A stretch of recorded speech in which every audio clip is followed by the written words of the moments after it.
This is the place where sports opinions collide. Dead in Sports. I'm your host, Kenneth B. Inch. Joining me on the show is Spike, Shelton, and Nick. What up, y'all? What up, dog? What's going on? Glad to have everybody with us, man. We are continuing our recap of all of the NBA playoff action that has taken place. So we're in the second round. So we're definitely going to talk about the Spurs Wolves series. I believe they're playing tonight. Of course, you see the title, the Lakers being eliminated. Then we're going to jump to the East Coast, talk about the other team that got eliminated, and another series that's tied 2-2, the Cavs and the Pistons. So a lot to discuss when it comes to those two series. Also, we're going to get into some draft lottery talk as well. So make sure you guys stay around for that. And as we get ready to close out the show. So as we always do, though, we start off with our performance of the week. And I am going to start off with the two teams that are in the title. We're going to start with the Lakers. That was a pathetic performance, but I picked them to get swept, so it's no big deal. I expected it. A lot of you guys picked them and showed LeBron respect, which it's warranted. He's earned it over the years. But LeBron had other issues. And it was one, DeAndre Ayton, and two, JJ Redick. JJ Redick couldn't even get a damn win. Like, you had a leader, you couldn't figure out how to get a win. You know you can't play fucking DeAndre Ayton. You know your team is bad. You know you can't play him. Why is he out there? So nevertheless, the Lakers getting swept, no surprise there. The Sixers getting swept, though. I picked the Sixers in 6. I didn't see them getting their ass swept. I did. They didn't get a damn win. The shit makes no sense. First game out, I'm like, all right, we're going to talk about it. But, I just did not see that happening. You can't get, like, you coming in hot. You have this great 3-1 comeback, and then you just go out there and shit the bed like that. Like, I know the Knicks are hot, whatever. Y'all said, I think B said the Knicks are playing the best basketball. Who gives a damn? Get out there and get a damn win. You got MB, you got Edgecombe, the Rook, you got Tyrone Maxey. You got all those guys who can play. But the other thing you have is you have freaking Paul George. And Paul George was absolutely abysmal when they needed him the most. And that is the playoff P that we've come to expect. I don't know what they thought was going to happen, but I thought that at least one of the others would find a way to get a win. But nevertheless, no, Paul George didn't want to have that happen. I guess he wanted to go on a vacation. So performers of the week, the worst performers of the week goes out to both teams that took the loss, and it goes out to Paul George, who's taking the honors. And you know what? I'm going to throw Embiid in there just a little bit. I know we had a discussion about injuries, but, he missed the game too, which they needed to win, and we know what happened with that because they didn't win the damn game. But Embiid was a soldier. Embiid at least got them to the second round. Paul George was out there. And he may as well not even be out there. So, it's just like, oh, Jesus Christ. Anyway, so yeah, those are my worst performances of the week, which leads us to our first quarter. Go ahead. Q tone a whole lot different in the chat tonight than it was the last time we was on. Talking about Embiid as a warrior and all of these things. But that's all I had to say. Oh. I called it too. Yeah, I called it Knicks in 5. Yeah, I thought I was crazy. I said Knicks in 5. Q can't hop on. He was a little tied up. I saw this coming. Yeah.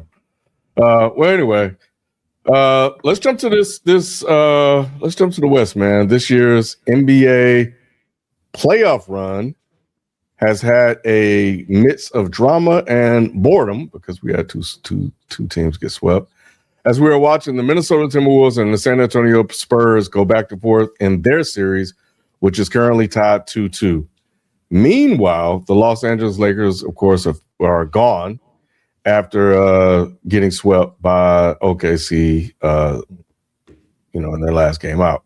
So, what is one surprising takeaway you have from the Timberwolves versus Spurs series?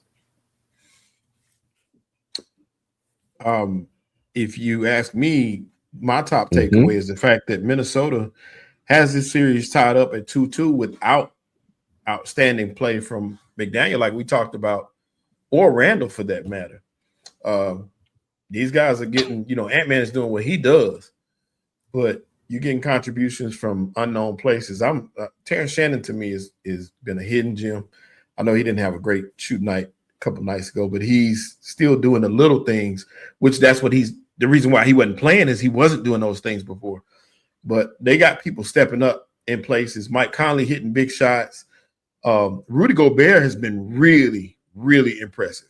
And that's saying a lot because he's challenged Wemby at every turn. And when Wemby went down, he was getting some huge rebounds and some huge putbacks, making things happen. So the fact that they're still in this series is a shock to me because I thought it was going to be, in my opinion, the NBA Finals was the Western Conference Finals, which would be the Thunder, of course, and the Spurs walking to meet each other. That's what I thought it was going to be. I thought it was going to be a cakewalk. But they've held serve Minnesota, and they've done what they had to do to get here. So that's impressive to me. I think that's really, really impressive that they're still involved. And like I said, without the people we expected to make the biggest contributions doing it. You thought the Spurs were going to walk to the finals too? I did. I really did. I didn't think Minnesota would stand up to them. Minnesota. I thought Minnesota may get one game, but not two. I didn't think so. I didn't think this series would be tied 2-2 going back. Even with Wemby getting tossed, I still would think that they could have pulled a couple, or at least another game out, at least, because I thought that they were, going to just plow through these teams because I thought they were just a lot more solid. I thought they had more defense than Minnesota. I thought they had, more size. I thought the rebounding would be better. I thought it would just be easier. I really, really did. I knew Minnesota had Ant, but I didn't really count the others. And like I said, without the contributions from Randall not scoring like that, he ain't doing his thing like that. McDaniel not doing it like that. I thought that would be it. But you getting contribution from the others, so it's happening for him. So that's the shock. Why did you think that you wouldn't get contribution from the others when it was them that got them here? Because of the matchup? Yeah, the matchup. I thought that the Castle and Sale would be too much for those guys. And I thought that run was just, how you get up for certain series and you do it, but it's just at that time I thought that run against Denver was Minnesota's championship, if that makes sense. I thought that was going to be the best we saw. I thought that was it. I didn't expect them to be able to continue. Right, because I didn't think much of this Minnesota team. I didn't. That's crazy. That's the crazy part. No, as a whole, I underestimate Ant. I think you underestimate not Ant. Ant. It was like, not Ant. He said 10. Well, it don't matter because we see the team go to the Western Conference Finals his back. Like we come on here a lot and we'll say, oh, well, Minnesota, they might not be Denver, they might not do this. Like, we ain't giving Anthony Edwards enough credit in my Don't say we. That's what's most surprising. Don't say we. Even I want you to say, no, it's not. No, it's not. Right. No, it's not. Nick is right. You're right. Nick I'll give you right. that, Nick. However, that's what my biggest surprise and takeaway is Anthony Edwards might be underrated, Ken. Like, to be 2-2 against what I feel like this Spurs team is with Wemby, arguably the best player in the league now. And Anthony Edwards ain't backing down. And he elevates this team. Like, they got a swag or like a toughness about them that people underestimate. I think Randall contributes to that as well, but just watching Anthony Edwards even being hurt. He was hurt last game, playing on two hurt legs and still coming out there and doing his thing. We underestimate what he does to a series. I think we underestimated it last year when he made to where he made it. Even the year before that, they made it further than they thought we was going to make it. He always come in and he does his thing, and everybody talks about the Joker. They talk about Luka and Wemby and all of these other people, and sometimes they leave him out of the conversation. He need to be in that conversation. Like, he a bad dude. Well, see, the thing about the Tulu for me was what you just said, the injuries. That was a big part of it for me as well. He played him. He did. No, I'm saying he did, but I didn't expect him to as well. I thought when he because it was a question of whether he was even going to be ready for this series, period. So when he came out and played the first game, they held him back. The first 2 games, they kind of limited his playing time. So even saying that you think soreness and you think that he would still not be able to do what he's doing, I still wouldn't think he would have been able to do this. Now, I still ultimately think San Antonio is going to win this series. I do. Matter of fact, I think they'll get the next 2. But I think that it's just shocking to me that the team is playing this well. I know what Ant can do. Once again, we know what he can do. Yeah, you do. But that don't matter always. It doesn't. But that's my thing. I think he one of, but that's the point where you underrate him, because I think he's one of those players where that don't matter. Like what Lou said to start this off is like, bro, a lot of people really I think they love Ant the personality more than they love the actual player, because I feel like it's easy to be a fan of his because he's a eye test shows he's a good enough player, and personality says, oh, he could potentially be the face of the league as long as he get his, you got to get that shit together that could prevent him from that.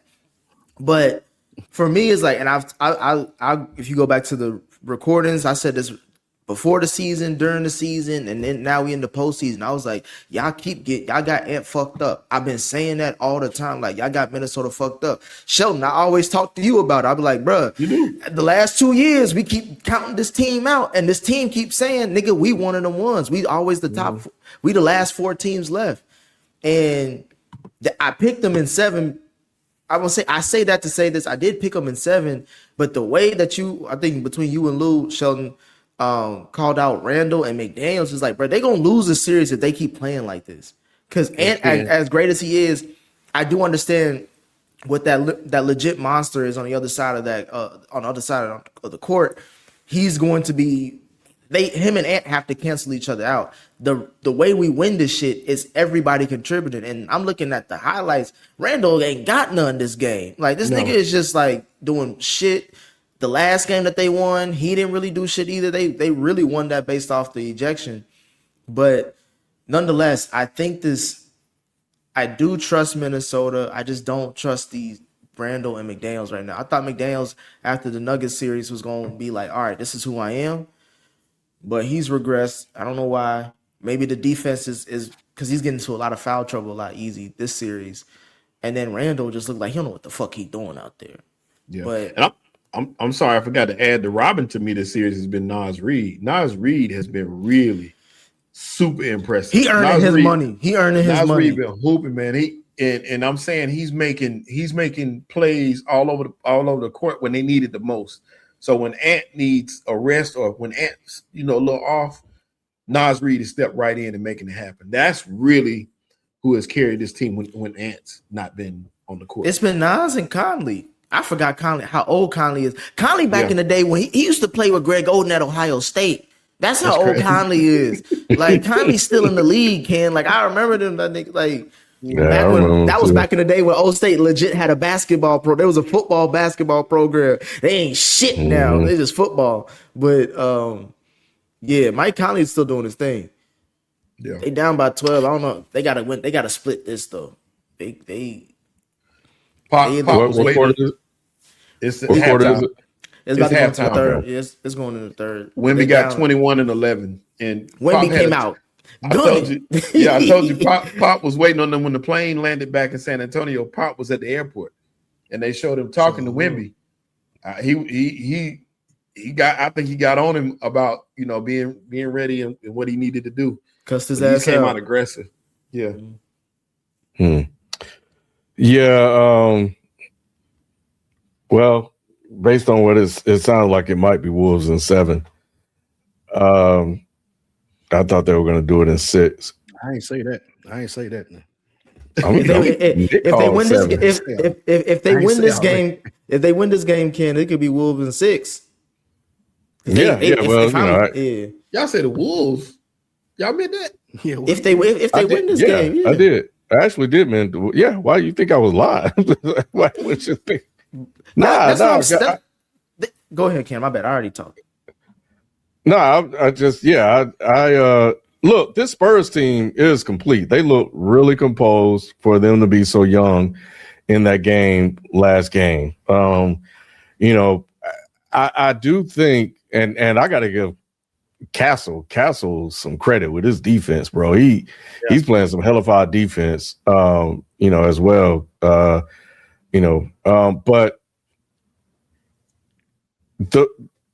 the difference in this game is that, and Shelton, you pointed it out, the Spurs are getting more contributions as a team than the Wolves have gotten so far. And yet the Wolves have found a way to somehow win 2 games. Because even though Wemby was ejected in that game, everybody talking about like, oh, they would have won with Wemby in, they had a pretty good lead in that game late. And it looked like they had really good control of that game, in the fourth quarter. So that was a very winnable game, and they didn't look like they were really missing Wemby at all. You're always going to miss him.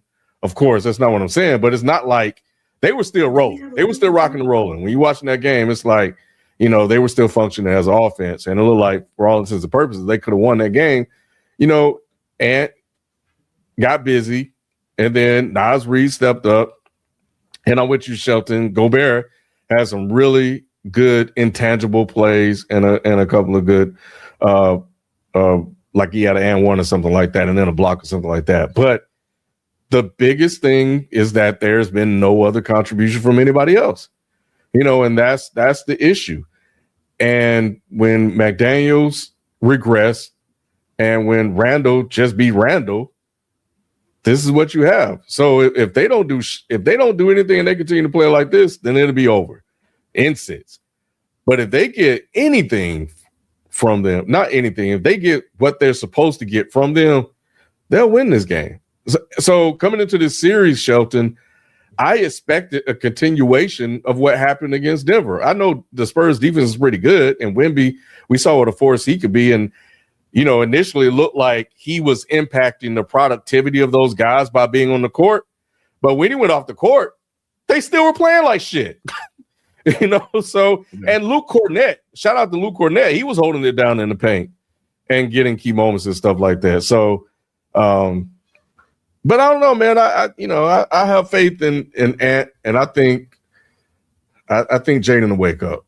I hope Jaden wake up. This the game, Ken. This the game for it though, because it's like you want to close things out in Minnesota if possible.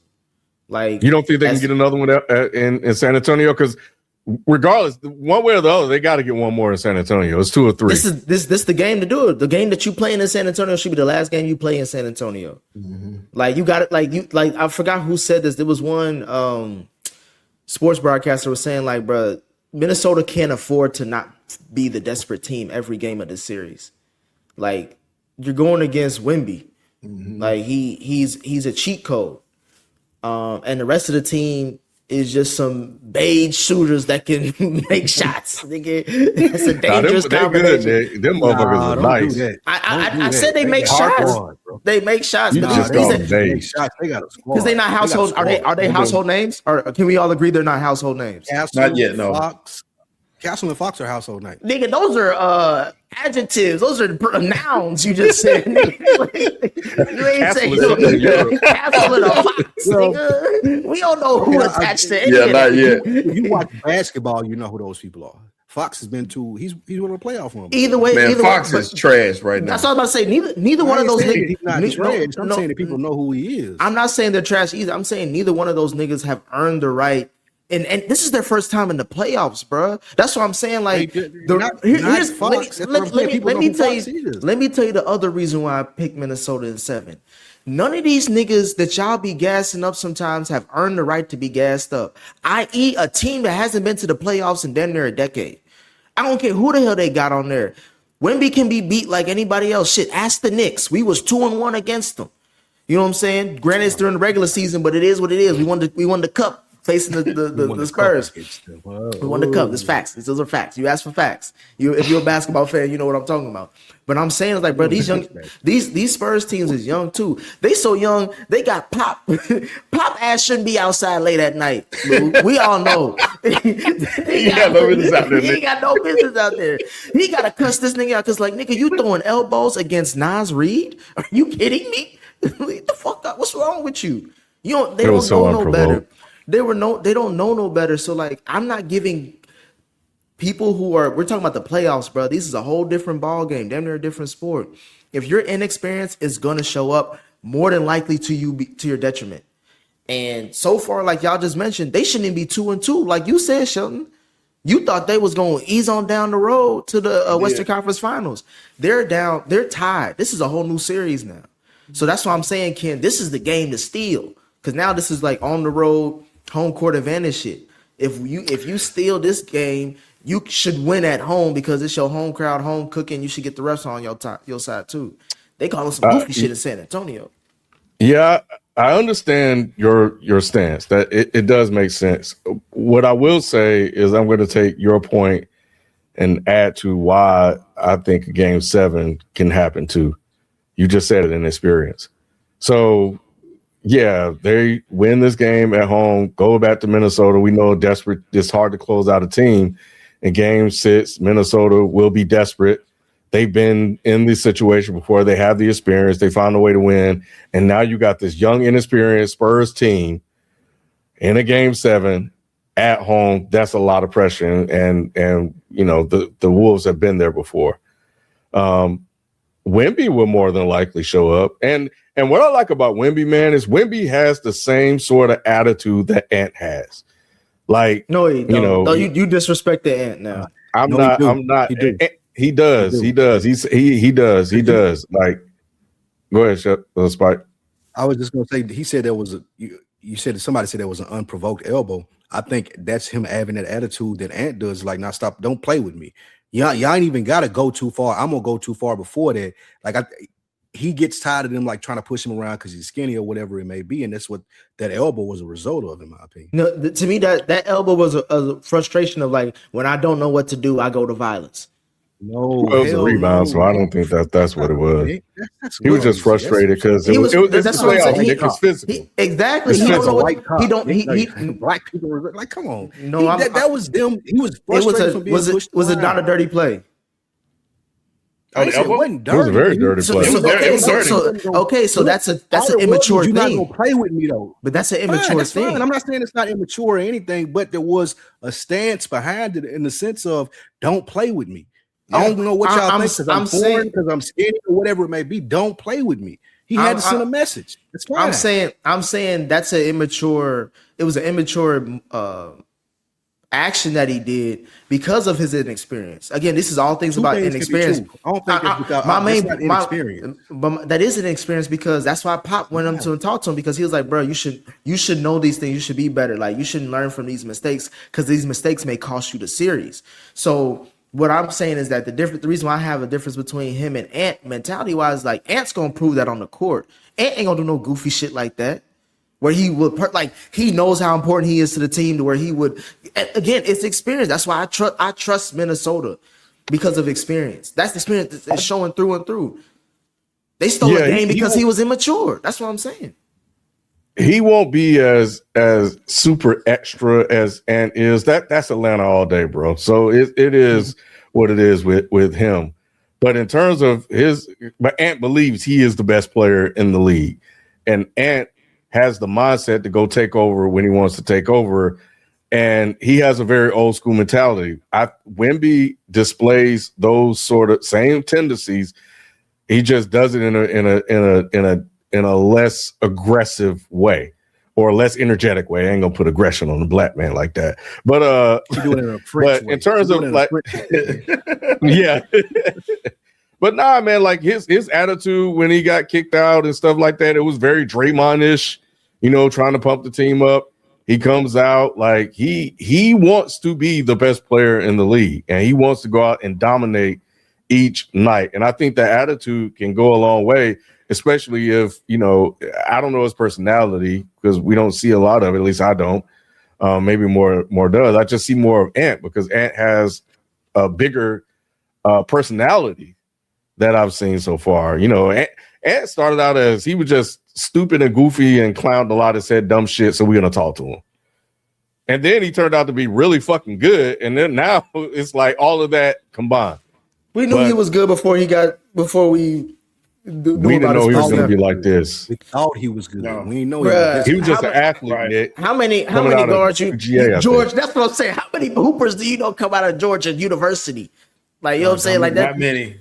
That's what I'm saying. I feel you. Yeah, that was the last one. That's what I'm saying. Like But that since I that shows you think how show good he was. Atlanta, no, they show you how Atlanta he is. He probably could have went anywhere else, but he's gonna go be a Bulldog. I mean, we didn't know that he was gonna be this good. Like we thought he might be okay. I'm not we saying he that. might be good, but he's a super. He was a top 3 pick, wasn't he? Like number 2. He was up there. Yeah. That's what I'm saying. Like he wasn't. He didn't come. That's what I'm saying. He Based didn't come off off. his athletic. Yeah, but I mean, he didn't do shit at Georgia. He's So been it wasn't like you thought you. You're right. You're right, Lou. People probably didn't think he was this good until. But I got the eye test. I seen it, bro. That's why I'm like, y'all got Ant fucked up. He one of them ones for real. Like y'all talk about Luka, y'all talk about all these other niggas, and I'm like, bro, Ant is on the same tier with them.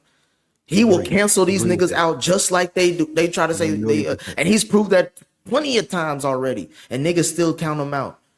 Like Minnesota is. Well, what happens to him if they lose this series, or what happens to them if they get back to the Western Conference Finals and then lose that series? Because right now the Spurs as a team has more, it seems like, and so does OKC. I think if they get to the Western Conference Finals, Ken, you can't use that as a detriment to Ant if they get knocked off by OKC, because they have overachieved. If they got to the Western Conference Finals 3 straight years in a row. Based off what y'all said about Ant coming into the league, and based on what y'all said about Minnesota going even into the series, It always that would depends change on how it looks, though. It does. It always depends. You only get so many opportunities, guys. That's going to be my concern. Ken, you're right. So we're talking about him like he's one of them ones.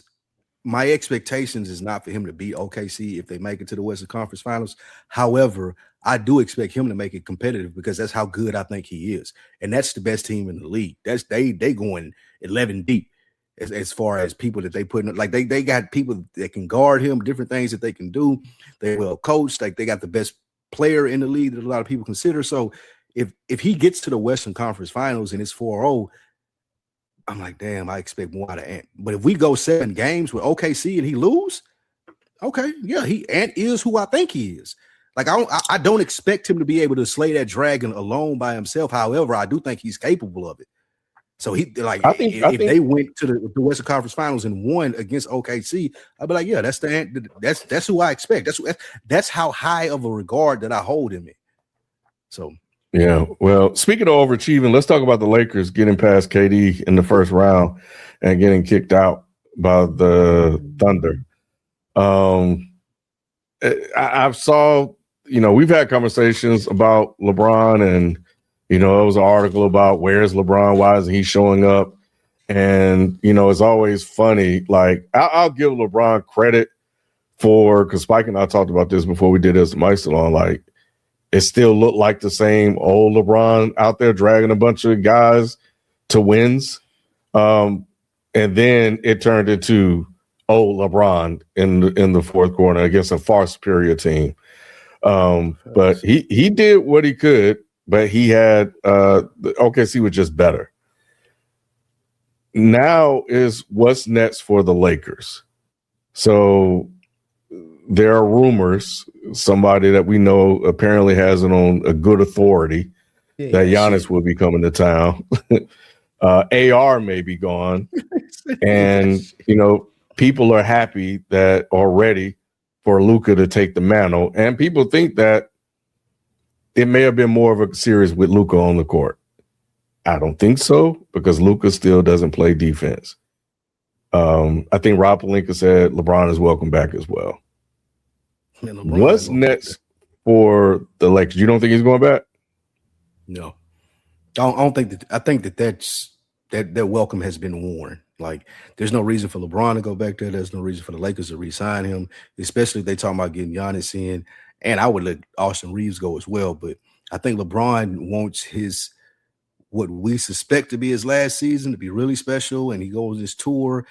And I don't think the Lakers are with it. Like, Luka's their superstar. It's not LeBron. So LeBron going to go somewhere where they're going to celebrate him in his last run. And I think that may be Cleveland, depending on how this New York series pan out. And I think they're going to lose. So if they think, well, If Cleveland think that they can bring LeBron in to be a veteran presence, that's the smartest decision for both LeBron and Cleveland. I don't think he giving up LA for Cleveland. Ain't no reason to stay in LA, bro. He beefing with them. He can still stay in LA. There's another team in LA he could go to. Oh, hell no. Why not? You think LeBron James gonna play for the Clippers? With the Clippers? Yeah, LeBron would be offended. He would Clippers, bro. The Clippers got a top 5 pick. He could team up with Ty Lue once again. He won a title in Cleveland with him. He got Kawhi Leonard. Kawhi Leonard had the best season of his Clippers career, at least. Like, bro, he's not being. They was a playing team. That would never happen.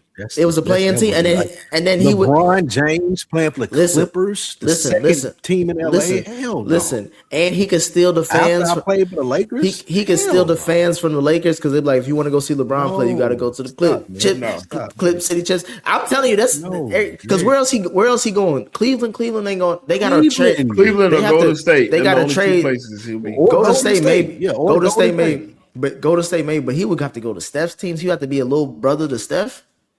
Because he can't big brother Steph. It's like Jay-Z said a few weeks ago, nigga, I'm LeBron fucking James, bro. Like, yeah, you Steph Curry, but I'm still LeBron fucking James. Not in the Bay. Not in the Bay Area, bro. Are you serious? Not in the Bay Area. Nigga, he LeBron everywhere. Stop. I didn't say he wasn't LeBron, but he's not the big nigga. But he ain't the bro. You don't know. No, y'all. They would be equal. No, they would be equal. LeBron James is LeBron James everywhere. People argue about Steph being top 10. They argue about LeBron being number 1. No one's saying that. That's not the argument. That's not the argument. That's not the argument that I'm making. It's not the same thing. Y'all trying to act like because Steph is popular in Golden State that he would outshine LeBron. That's an understatement. That's not the case. KD came up there and stood on his corner and balled. He wasn't big. Don't act like LeBron can't do it. Bruh, the way KD left, he lost a lot of cool points for niggas in Golden State. First of all, won 2 championships and an MVP up there. Like KD was balling on Steph corner, and Steph let him do it. He gonna let LeBron clip too. It's LeBron. Yeah, Steph is not that type to be. He's not that dominant personality wise to where he can't play with somebody. You don't know what the hell Steph is like in the Bay Area. We've seen it. We saw it. LeBron just gave up his crown to a white boy. In LA, do that, Ken. Don't do that. The Lakers. Nah. If LeBron is LeBron James wherever he go, then he wouldn't have done that. That's what I'm saying. He would have pressed down. You can't do that in LA though. It's the Lakers. David Stern once said, if I could have the perfect finals matchup, it would be the Lakers versus the Lakers. The Lakers are the premier team in the NBA, which is the reason that LeBron James went there. They can tell him, hey, you know what, big dog? You're getting kind of old. We bringing the white boy in. They can do that. They the only team in the league that can do that. Why are you explaining white man tactics like they mean something to us? Like, bro, we're not talking about that. You know what's going on. That's what I'm saying. You're making an argument that no one is talking about. All we're saying is that this nigga, it's like, remember what they say what Trick did in Detroit? No matter who came into town, what happened? Who did you have to call? Okay, does that mean that in Detroit, Trick is that nigga, right? And even if you were a big fish coming to the pond of Detroit, you still had to check in with that nigga. So you saying Steph is Trick in the Bay? I'm saying his brand in the Bay is like that, where it's like that's his town. No matter what LeBron doing, he's a guest. Right. He's a guest. No, that's he's a respected guest, but he's still a fucking guest. But I think that's the point of it, though, is that he's a respected guest. I don't think that there would be any harsh things because Draymond kind of bow down to LeBron a little bit, and you got Steph. Well, yeah, he might be there if LeBron is there. And then you got Steph that's going to be cool. Steph is just easy to play with. He is. So I don't think it'll be a problem. I think it'll be easier on Bron. And like you said, people will show up to see those two together. Golden State leads the league in sellouts already. So why wouldn't they come see the two of them together? I think it's a perfect fit. That's the way it looks to me. Now, the more we talk about that, that's the smartest move over Cleveland. Like, why? If I'm LeBron, why wouldn't I want to go play with Steph fucking Curry in Golden State in my later years? I'm about to say, I feel like y'all saying Golden State, like that's not a similar option of staying in LA and being with the Clippers or staying in LA and being with the Lakers. Like But LA don't want you though. That's the thing. They're not, and you would be forcing yourself on them. But his son is there. Like his son is there. So, bro, what's he go? What team is gonna pick him up if he ain't with like wherever LeBron goes? Yeah, wherever LeBron goes. We don't care about what happens with but him. He do. That's what he has shown that he cares more than anybody. Bro, he did his job. No, he did his job. He did his job as a dad. I got you in the league, bro. Whatever happened after this is over. That's it. He ain't doing that. You got him in check. He ain't your son. I set you up, bro. Like, look, listen. God put you there. Like, you do whatever you got to after this. It's cool.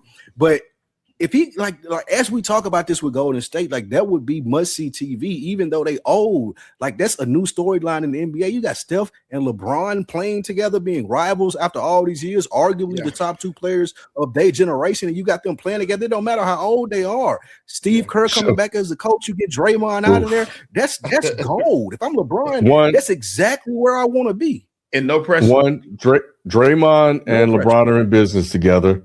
That's why Draymond will be there. Draymond gonna be gold, King. They're in business together. They will be there. Shelton, question for you. How many games does Steph Curry and LeBron James play together? Probably about 30. Why is he going? Hey, Steph, selling the dream, though. We ain't selling the product. If we the NBA, we selling the dream. Low end 30. I was gonna say they at best they just gonna do the nationally televised games. So that's about 30 of them. That's about 30. They just gonna do all the ones that's gonna be on TV. So you can say that we see you. Christmas Day for sure. We know they're gonna both be in that game. Christmas Day. They both will be the Christmas Day game. Martin Luther King Jr. Day. The Martin Luther King Day. They'll both be in that one. The opener. They'll both be in the opener. Yeah. After that, we got to figure it out. Y'all know Steph, bro. He he's been hurt a lot, but bro. All right, he in the play-in Hall of Fame though, Sheldon. That's it. Steph Curry in that play-in Hall of Fame. Yeah. All right. Moving on with our recap of the conference semifinals of the 2026 NBA playoffs. We will now shift our focus to the Eastern Conference as the New York Knicks have eliminated the Philadelphia 76ers in a 4-0 sweep on Mother's Day, winning 144-114. Have the Knicks proven that they are by far the best team in the East as they advance to their second Eastern Conference finals appearance? I want to talk about Philly real quick because Ken, you start off the show with that. I was surprised that it was Philly in 4. I mean Knicks in 4. Just because game one, Lou, you were on with that as far as how dominating the Knicks would be in the series. But to me, it was just like game one, I was like, all right, that was a blowout. But game 2 was close without Embiid, so I'm thinking like, okay, the Knicks got away with one that they could have lost, but when we go back to Philly, it's gonna be different, bruh. And this nigga FIFO ain't here to even defend himself, Sheldon. But I'm just saying, like, we was arguing about what player should be considered the best player on this team. And I was like, bruh, I think it's time that we give Tyrese Maxey his just due. Apparently, Nick Nurse disagrees with me and is with FIFO because they was trying to force Embiid in this series. And it's like, bro, this is the Maxey series. Like, they wanted to match up against Cat. They wanted to match up against Cat because of their past history. But I'm like, bro, if you're picking if you're picking Maxey as your offensive guy, like, or who's the number one guy that you think you can just run it up on? Brunson.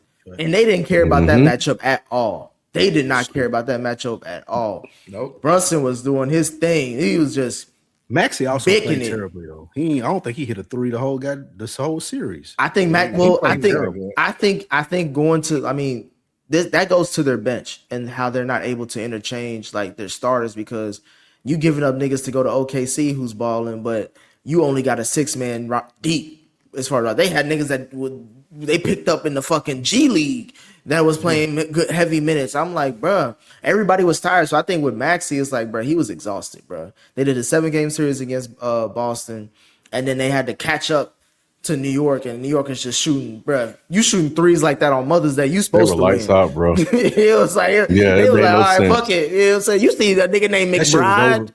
That shit was over in the first quarter. What, bro. 7 to 10? I Like, cut it have some out first pride. quarter. I Pull was a like, Wemby. it's over. Yeah. Okay, so we're back on Philly. The other thing I was thinking about earlier today, we thought we had a Doc Rivers problem. And then Nick Nurse came there who won the title. We thought he was going to be a better coach and would be better with this team. And it doesn't seem like we're seeing that. I think what you're pointing out, Nick, seems to be a coaching error. Like Embiid's coming off an injury and you're trying to make him the guy, use him as a secondary option and go at the one guy that can't play defense. Maxey versus Brunson would have been nice if he would have used him. So, yeah, we got to start looking at Nick Nurse, man, because can we say that he's underachieved since he's been there? Ken, how I do that if Maxey not playing well, though? It may be because of what he did from a coaching perspective. Maybe he wasn't running enough plays for him. I think Philly's problem is Embiid. I think that's just with Nick Nurse, with Maxey, with the rookie 77. What's his name? What's his name? VJ. Yeah, with VJ. VJ. It's time for them to start looking in another direction. And in this series, it felt like they were still trying to go through Embiid. That ship sailed, dog. It's over with. Y'all were winning without him throughout the season. Why not implement the same stuff? I'm agreeing with Ken, you, and Nick. Like, implement that in the playoffs, especially this series when you got somebody like Brunson who you can cook, but they didn't. I don't question Nick Nurse because of it, though, Ken. I question the Sixers because I think they're still trying to get behind Embiid. It's over with. It's over. Like, it's done. Like, this Embiid era, like, he's just not going to be able to stay healthy. If he's going to be successful, he got to go somewhere where he the third, fourth option, just because you can't depend on him. Yeah, he's super talented, and we get that. But Philadelphia was looking at him in this series like, oh, we can get on your back. No, you can't. This nigga can't even walk. He fall every play. Like, he ain't like there's no way that you could depend on him being there. And that was the biggest issue that Philadelphia had this series. I don't even think it was playoff P or Maxey struggling. We still think Embiid is the dude. He's not the dude. Shelton, I just gotta correct him, and then you can take the mic. Unless Spike talk over you. The Sixers, without Embiid, had a losing record. They were 21-23. With Embiid, they were 24-14. This is I just looked it up on Stats Muse this season. They were better with him, far better than with him. They had a losing record without him. Batsy and Edgecombe, who's a rookie, and Paul George, who missed some seasons, missed some time as well. They weren't getting it done. Go ahead, Shelton. That is true, Ken. And the biggest issue was Daryl Morey to me, and he's out as far as I've heard. So look for that to happen if it's not already happened. Daryl Morey's out, but he put together a Hodgepodge team. They had no bench help. There was nothing coming off the bench whatsoever for this team in this series. And the starters at times look lost together. So some of it's coaching, but for the most part, I just don't think these pieces fit together the way they should have. And I didn't like the plan, but it's an organizational clusterfuck, is what y'all saying. Because y'all, like, just some of y'all are saying blame the players, some of y'all say blame the coaches, and now Sheldon just said blame the front office. That means that the franchise is in a clusterfuck. They integrated losing as their practice of winning, and then now you're seeing what that does to an organization. And that's why they had to change the fucking NBA rules on tanking because of the shit that they tried to do. The foundation of this house is shitty. How they got Embiid, how they got all that shit that they had, like with Ben Simmons, it was fucked up, and they still haven't made it. He, as talented as he is, he won a fucking MVP, and he hasn't been out the second round. What does that say about the organization? We can talk about Embiid and his injuries, but like we can name all the all-stars they had come through this team that they tried to build around him, and you like, bro, you ain't got to one conference finals. Like, that's nuts. But again, my thing, so I'm saying that to say is like Philly is just fucked up organizationally. Like, I don't know what they do moving forward. They paying Paul George over $50 million next season, and Embiid is about to. Real talk. Embiid was at the press conference. He about to make 70+ next season. He talking about some. I don't know if I'm gonna be on this team though. Hey, how much you say they was paying Paul George? Over $50 million. Over how many years? That's insane. That's insane. His last 2 years. His last 2 years, he's making like a double nickel. That's definitely a Daryl Morey issue. And okay, so I want to kind of combine all of this together. So Morey has to figure out how to transition Lou from Embiid. He's 11 years in the league. Next year, he has 2 years left on his contract. He'll be 33 next year, and then 34 the year after, and then in 35 he'll be an unrestricted free agent. Next year he's getting 62 mil, and then with a player option at the age of 34 he's going to get 67. I'm on spottrack.com looking this up. Aging, injury history. So at some point, that organization, the Morey guy you're talking about, Shelton, has to look at this and say, next year we have to flip this roster so that when it gets to Embiid's last year of this contract, we're ready to go, and we can move forward. And and so that's going to be a tough task, but that's going to be a lot of money freed up. He's about to get. That's the reason I'm bringing up the money thing is because these are what these niggas are do over multiple years. It ain't just like it ain't like a 2-year process. Like in 2 years, they still paying Paul George his last year of this 55 mil. Embiid's 3-year extension is kicking in next season for the first year. So it's like, bro, of course he had to get fired because the OKC shit was the last straw. We was like, nigga, you see our team, why you giving away good players? Man, they gave away McCain. That was the craziest thing ever. For a bag of chips. Hooping right now. He's OKC too. Like, and he's why would y'all give it to him? Like, come on, bro. Ugh. He hooping like this is an organizational thing. I agree with Nick. This is a losing organization. Shit. This is a losing. Daryl Morey is already out of there. Did you know that, Shelton? Yeah, that's what I said. He got fired earlier. Mm-hmm. Oh shit, my bad, y'all. Damn. Well, shit, get rid of Nick Nurse ass too. Well, I don't. Oh shit. he deserves another shot, of course. But they need to stay away from. They need to stay away from they're probably gonna fire Nick Nurse eventually, but they need to stay away from head coaches with medical names. Doc Rivers, Nick Nurse. Stop hiring niggas like that. Hire somebody that got a winning name. Bring in Kevin Surgeon. Exactly. They gonna bring in Spurs team. Donnie Chin. Spurs team. Well, it's a dub now. This is the game that they supposed to steal, bro. They gotta win in Minnesota. Obviously, that's a do or die game. And Wemby is balling too. He upset. I told you he was throwing. He gonna be coming out throwing elbow. God. He was upset. He was waiting for this game. But that's the thing that they was like, shit, fuck it. Even that shot he just did. Just check out what he just did if y'all watching it. Like he balled. Hold on, but like, okay, we burying the lead now. I need my flowers, nonetheless. I need my the New York Knicks have done what I've been saying they had to do. Y'all was telling me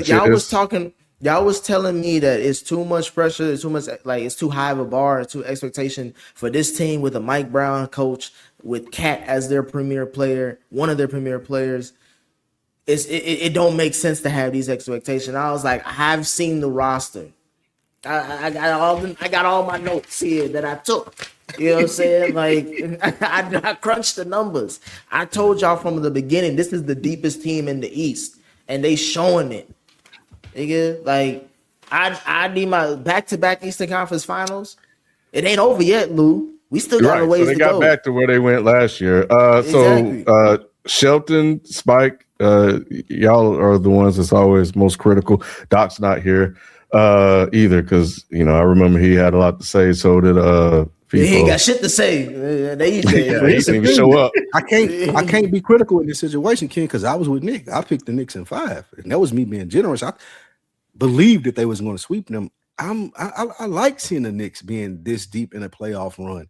I like Madison Square Garden when it's important. So I'm cheering for the Knicks, like, to be good and to go to the finals. I want to see Wemby in Madison Square if it's the Spurs versus the Knicks in the finals. Like that, I'm rooting for that. Yeah. That's why I picked the Knicks in 5.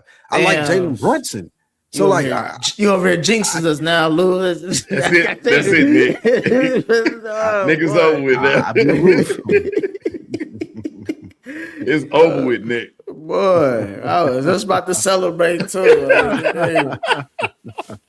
Nah, but I think they are. I think they should be able to get to the finals. They should be able to get to the finals, like, well, especially because they gonna have. I think they can beat the Cavs because I see the Cavs winning this series against Detroit. That's nuts. Hey, Donnie, they unlocked Donnie Mitch, bro. Hey, look, man. Hey, you know what's the refs unlocked Donnie Mitch? I'll say this, they did. Ant Cade is my next favorite player. Cade is a fucking monster. It's unfortunate. It's unfortunate that he don't got nobody to play with him there to be a Scottie Pippen, to be his Robin. But dude is a beast. He's a beast. He's the only light skinned nigga I fear since Melo. Like what he does. Like he's a mid range king. He is an early person. Like he knows exactly what play to make. Yeah, 3-point pass, rebound, take the ball up the court and dish. Like he know exactly what to do every time. It's impressive as hell watching Cade Cunningham play basketball, bro. It is because that's he supposed to play basketball. He has a composure to himself when he hoop that is like a mature ass vet composure. Thanks. And he dot you in your eye. No matter who you is, he carry himself like, man, you can't fuck with me, bro. Exactly. I'm always gonna make the right play. It's impressive to watch. So Nick, you real confident. Say that, and I know you rooting for the Cavs for a couple different reasons, but you feel confident going against Detroit. This last game, specifically this last game that they played, they was playing like they was aggressive. I haven't seen Cleveland that aggressive since the start of this series. You know what I'm saying? Like, again, people could argue about game 3. Like, okay, they probably like just got hot, but this one was like they was like going at it. That's Durant only had what 8 points. Like we don't even talk about him anymore. I'm just saying, he's supposed to be the Robin. He's supposed to be the Robin. He's supposed because he's up next to get paid. He is their Robin. He tried to tell he's me not truly a Robin though. Yeah, but either way, Donnie Mitchell has been playing like, hey, that last game he was having fun, and he on Cade too. Like you said, FIFO, Cade ain't a slouch on defense. He had that nigga on skates. Well, shit. Donnie Mitch is one of the shiftiest players in the NBA, and we're seeing that. You saw what he did to Tobias Harris. He made that man look like he's 90 years old. He grabbed his leg. He grabbed his leg, people, and he's trying to draw the foul. That wasn't real. Don't. You talking about 2 games ago when he shook him? Yeah, he did. Yep. He grabbed his leg, and Tobias they showed Harris the video. He grabbed his leg. And he was trying to draw the. He was trying to draw a foul. That still doesn't discredit how shifty Donnie Mitch is. He's a top 3 shifty player in the NBA, and we see the handles. You know what I'm saying? Look, at the end of the day, Nick, you saying that the Cavs can win is definitely facts. Will they win? I still don't trust them. You know what I'm saying? Look, and at the end of the day, we look at what Detroit in that last game, how they played, especially early on. Right? Like they had all those turnovers. It was a bad game. Then they closed the gap. And then D Mitch had to have a historic night. The second most second half points ever scored in an NBA playoff game, right? 38. Number 1 was 39. He was literally a point away. He had to do that for them boys to win. And Detroit really didn't play a good game through and through. So to me, when your best player looks like that, also, if I'm not mistaken, James Harden had 20 some odd points and 11 rebounds in this game as well. Like if your 2 guys are looking like that, and Evan Mobley looked pretty solid, but Detroit was relatively in that game and they didn't play their best, that's scary. I'm scared for Cleveland. I don't understand how you can make a case like that when Shelton just last series, we saw them go 7 games with Orlando. And that's because Orlando only scored 19 points and a half. And you're just telling me that Donnie Mitch can score 30, close to 39? First off, Nick, those are different things that I'm like, I'm worried about. But here's the thing, though. Look. First of all, number one, 2 separate playoff matchups. The matchup against Orlando was a physical matchup. Cleveland is not a physical team. Their best players, hold on, Nick. Their best players are finesse. James Harden is finesse. Donnie Mitch is finesse. Evan Mobley is tall, not big. So it's a different matchup for them. This bodes better for Detroit because they can bully them, and we've seen them bully them. We've seen Detroit lock in on defense and bully this team. First of all, I haven't seen them bully them in 2 games, and second of all, the reason why I brought they played 4 and they split. So this team is even. Okay. They're pretty even. So if they're pretty even, I'm leaning on Cleveland because the issue that I was bringing up with the Orlando series was that the reason why are they even? I'm about to tell you. The reason why the Orlando series ended the way it did is because they didn't have enough scoring, like consistent scoring. They had Banchero, but they didn't have consistent scoring. Mm-hmm. But like you're right, their mismatch was their height. With Cleveland, they have a more dominant, they're more physical. I agree, which is why in Game 4 surprised me because when Cleveland wants to turn it on offensively, it's an avalanche. It's like a unstoppable object versus an immovable object. It's like there's different styles, but they get the job done. If Detroit doesn't lock you up, if they can't stop you from scoring, they don't have a counter. And the best thing about Cleveland is offense. They always say if you got a great offense beats a great defense, or a great offense makes up for a lack of a defense. So that's what I'm saying. But they was banging in those tall boys. That Jared Allen was aggressive. No, Jared Allen was mad aggressive. He was mad aggressive, but can we count on that? Like, that's not who he. If you gave me that game that Jared Allen just played, and then show me the rest of his games, of his entire career, I guarantee you probably only see 10 other games that he played like that. That's not who he is normally, right? And then you're talking about Cleveland turning it on. Their guys are not necessarily downhill guys. Now, D. Mitch, his flotation device, one of the best in the NBA, 1,000,000%. But I wouldn't even consider him a downhill player, right? We're talking an aggressive, physical defense against jump shooting guys. Now, I will say D. Mitch definitely gets to the midi. And like I said, his flotation device is impeccable. James Harden is hit or miss. We know what he can be, what he should be, but he's not always that.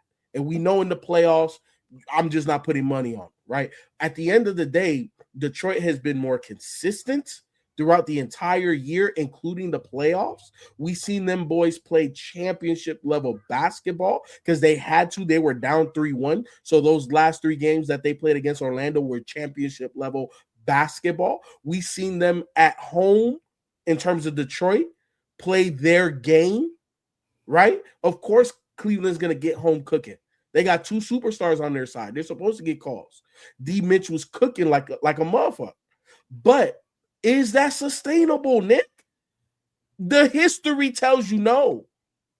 The history of those 2 players tell you no. Hold on. And then the last part that I'm going to say about this is about Detroit. Defense travels. Defense travels. And they have home court advantage still. Can I ask you? They're going to get more games at home where they're going to get the whistle that's favorable to them. I just want to ask you one question before you move on to somebody else. You said defense travels. Sheldon, what was what was those last 2 games? Was that at home or away? Where was that defense in Game 4?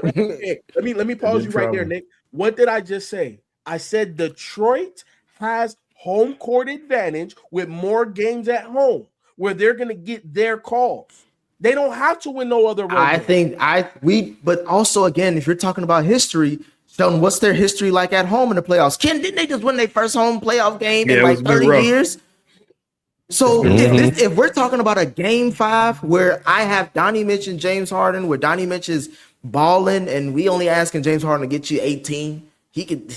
Again, I don't want to count on it, but again, that is a risk. I'm not denying that. Yeah, don't put your poly market money down on that. Yeah, all I'm saying is that Detroit has a lot of flaws that we could talk about, from a historical playoff experience at home to the lack of the Robin to the fact that they don't score enough points. If you want to talk about historic championships, first and foremost, name me a championship that isn't attached to LeBron James and Cleveland. No, I'm saying I didn't say championship. Wait. That's what you said. I didn't say championship. I said historic thing, like those things. I'm talking about that history. So look, okay, this Detroit team, the core of this team, this is their first true run. Last year they made the playoffs and got sent home because they breath still smell like Similac.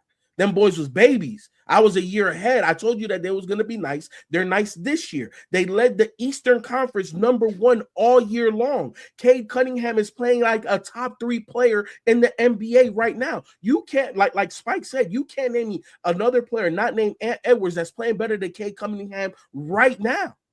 Today, there's not another person playing better than him. So all that being said, there is no history. There is no history for them. They are writing their history, Nick, and they've been tested. They were tested in the first round, having to go 7. They haven't had to have that type of experience. Was it lucky that they got out the first round?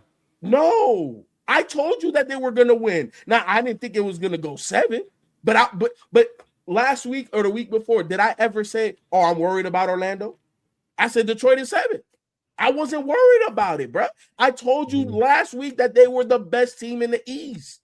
I'm not worried about them. I'm not worried about Cleveland because of their history. And I'm talking about individual. We're talking about Donnie Mitch. He's come up short in series, not in particular games, because you look at his playoff averages, he's good. I'm not even diminishing him. And it's not him. I'm talking about James Harden. I'm talking about, can you expect Jarrett Allen to have another game like that? Evan Mobley with his painted on hairline, bro, like he plays tall, not big. All I'm saying is that Cleveland got talent.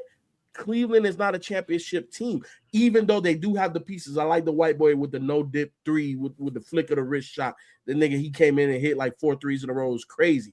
I like Cleveland. I don't like them better than Detroit because Detroit still has home court advantage. So you don't care who wins game 5. You just know that Detroit's going to win regardless.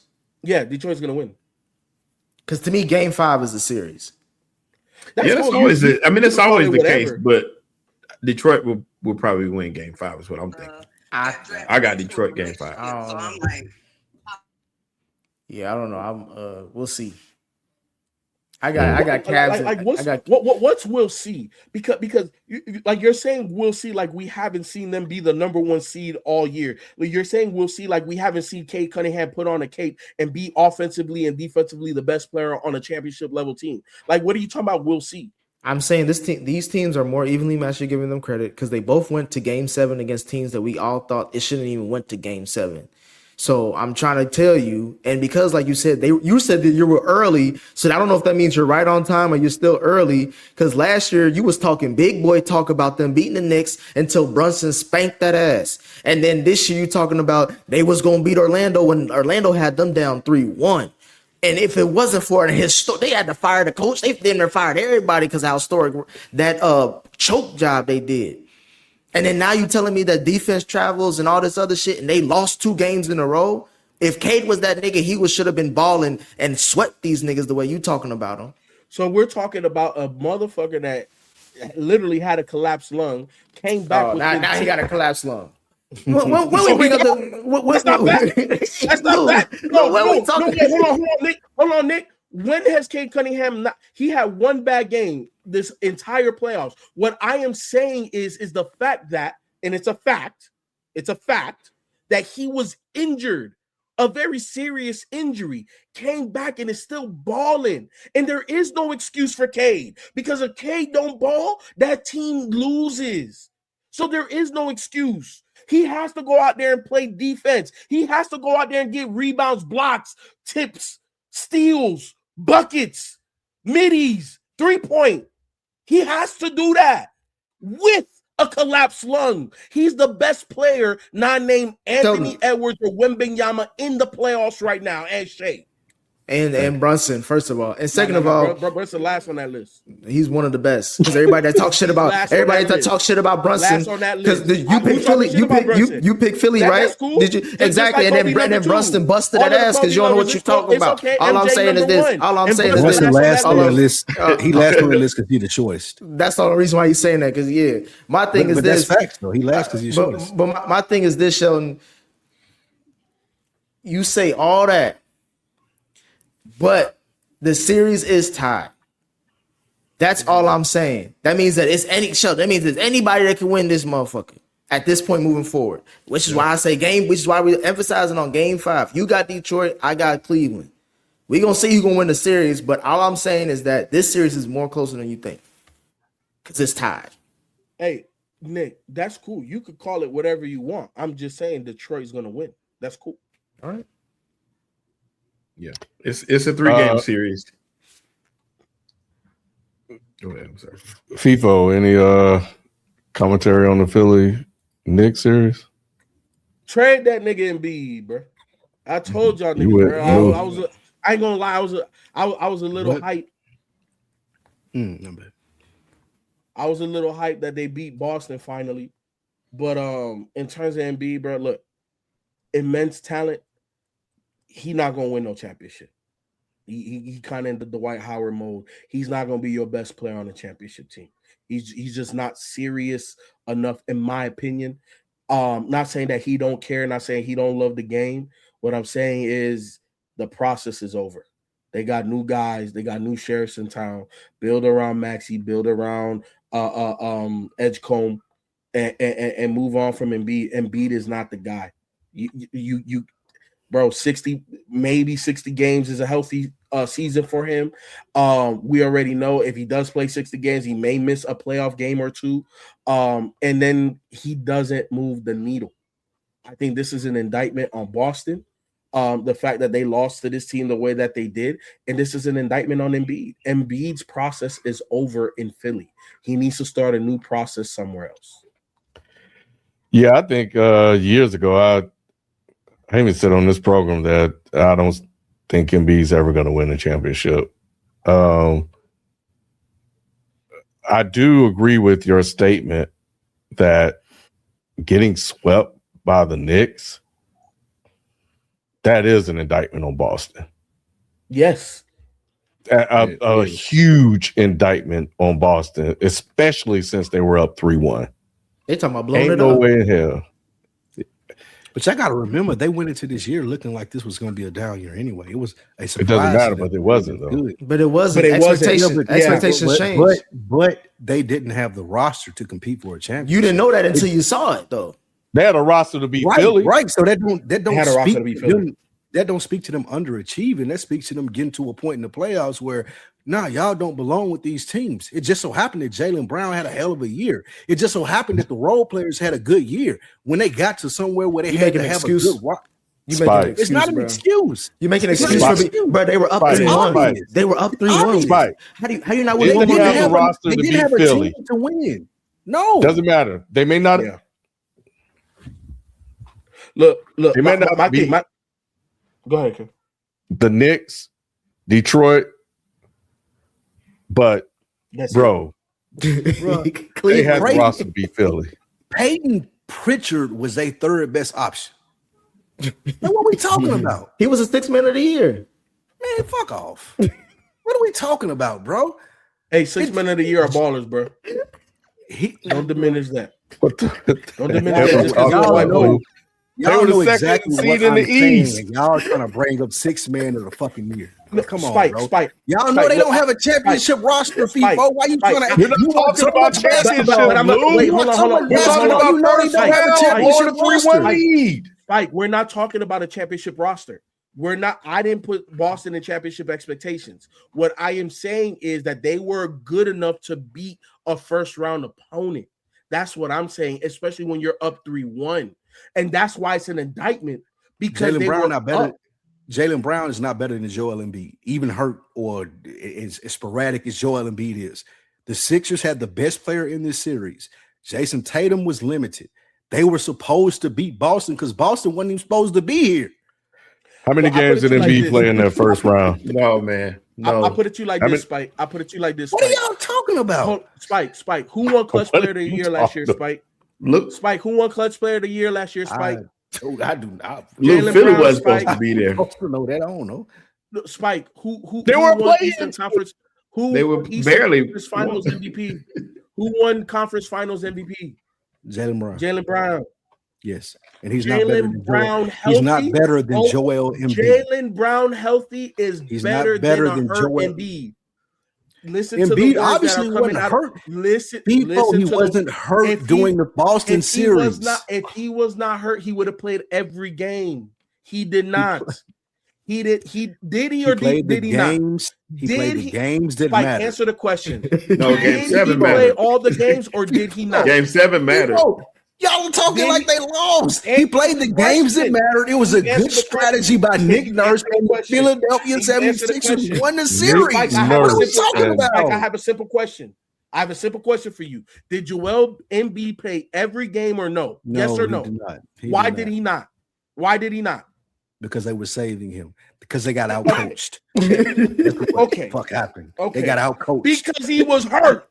Because he came into the league hurt. Right? He's gonna leave the league hurt. Hey, FIFO, you were late. I already said that. Playoff. Hey, I already said that. You're right. You were late.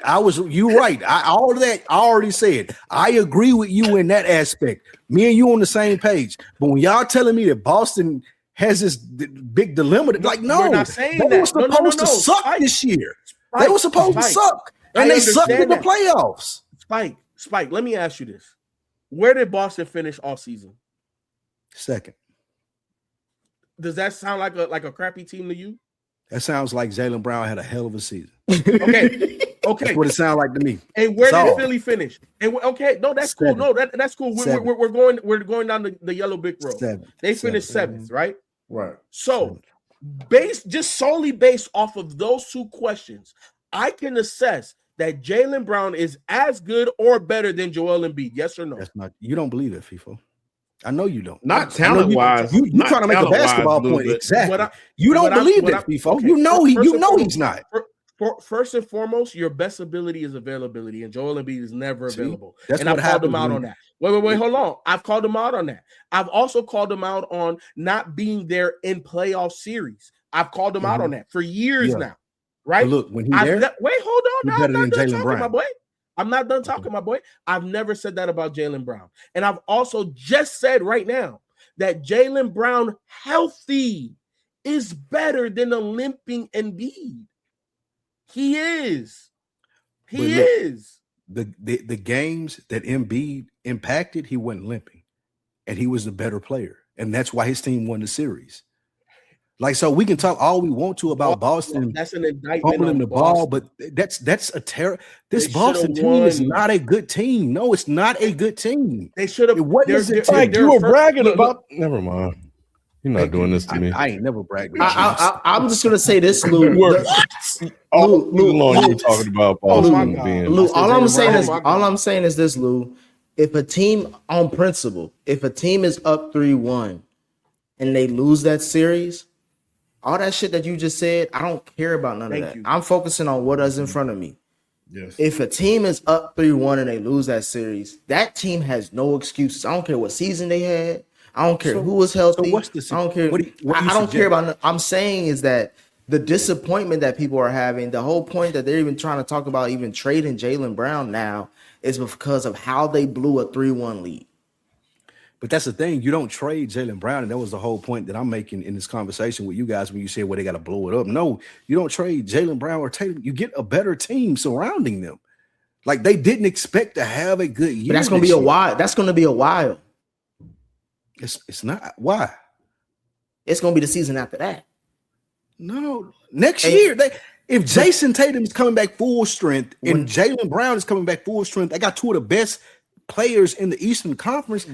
Yeah, but based off a top 5 seed. But based off of what happened after they lost this series, bro, they don't even know if they even like these two together like that no more. Because Jaylen Brown over here talking about some other shit where it's like, bro, he focused on himself more than the team. Yeah, he may be gone. That's something different. Now I agree with y'all in that sense, but if we talking about from a talent standpoint, No, from the talent, bro, they won a Boston, title. They won a title. We know what the talent can do. I'm just saying, like, that's all I'm where saying. when they have the talent, when those two guys have the talent around them, they can win an NBA championship. They didn't have the talent around them this year. They overachieved. Tatum came back late, and he was playing gimpy. They did overachieve. No one expected him to be second in the East this year, coming into this year with Tatum being out with an injury. No one expected that. No, nobody. No one expected them to be number 2 in the East, but people did expect them to still be a playoff team. At least I did. No, they didn't. I did. They were after they traded Porzingis and after they traded whoever else they traded, Holiday. When they got rid of them, they were like, okay, they mailing this season. People thought the Celtics were going to be in the bottom half of the Eastern Conference. That's Indiana. I thought about that about Indiana, so I wasn't surprised about Indiana. That's fine, but I'm saying about the Celtics too. I'm saying that the Celtics, again, I've always told y'all Jaylen Brown is my guy. That's the guy who I'm like. Nick, that don't got nothing to do with what we're talking about. Yes, what it is. Talking about is going into this season, no one expected the Celtics to be the second seed in the East. And now y'all are telling me because this team overachieved and got to the second seed, they got to blow it up because they lost to the Sixers, who have a better player on their team than anyone that suited up for Boston. That's crazy. What I'm saying is that I knew that Jaylen Brown was the number 1 a while ago. Because of what FIFO said, he won on their championship run. He won Eastern Conference MVP and Finals MVP, if I'm not mistaken.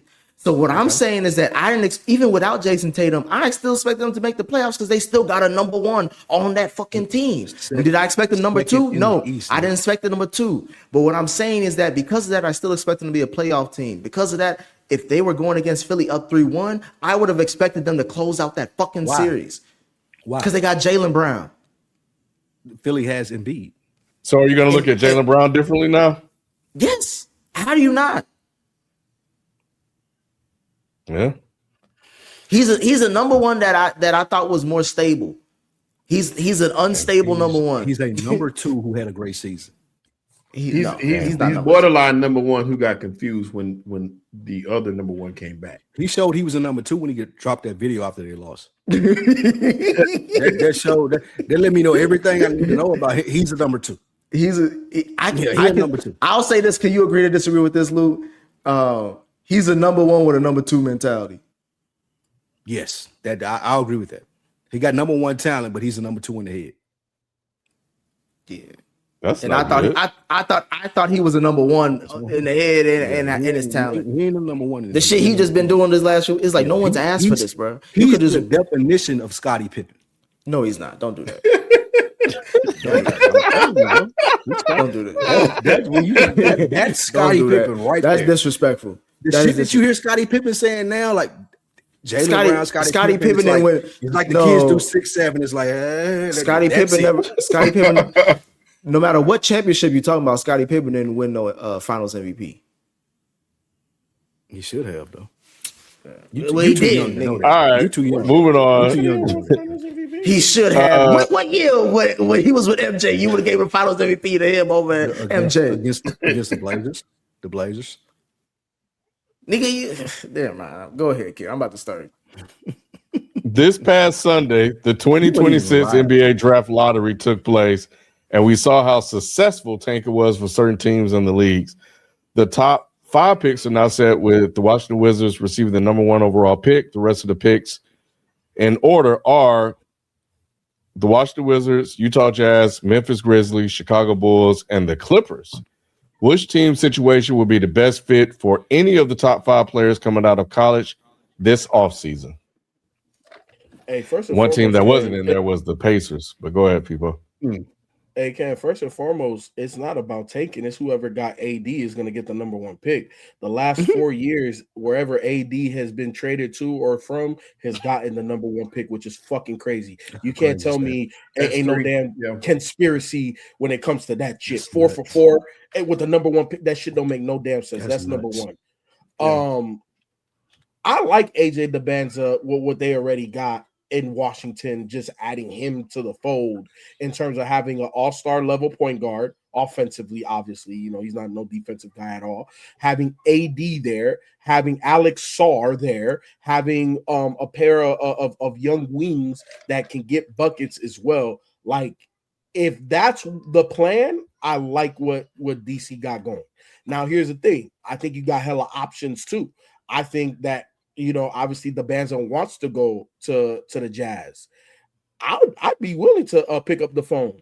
He's from there, Spike.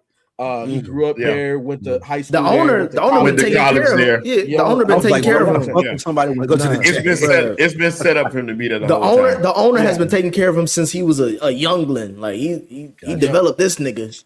So if I'm DC, I definitely am willing to hear what Utah has to offer, because I know you're dying for the Banza, and I'm cool with one of the others plus a whole host of draft pick swaps and this, that, and the third. And we already know how Danny Ainge get down, so his chest, his cupboard is full.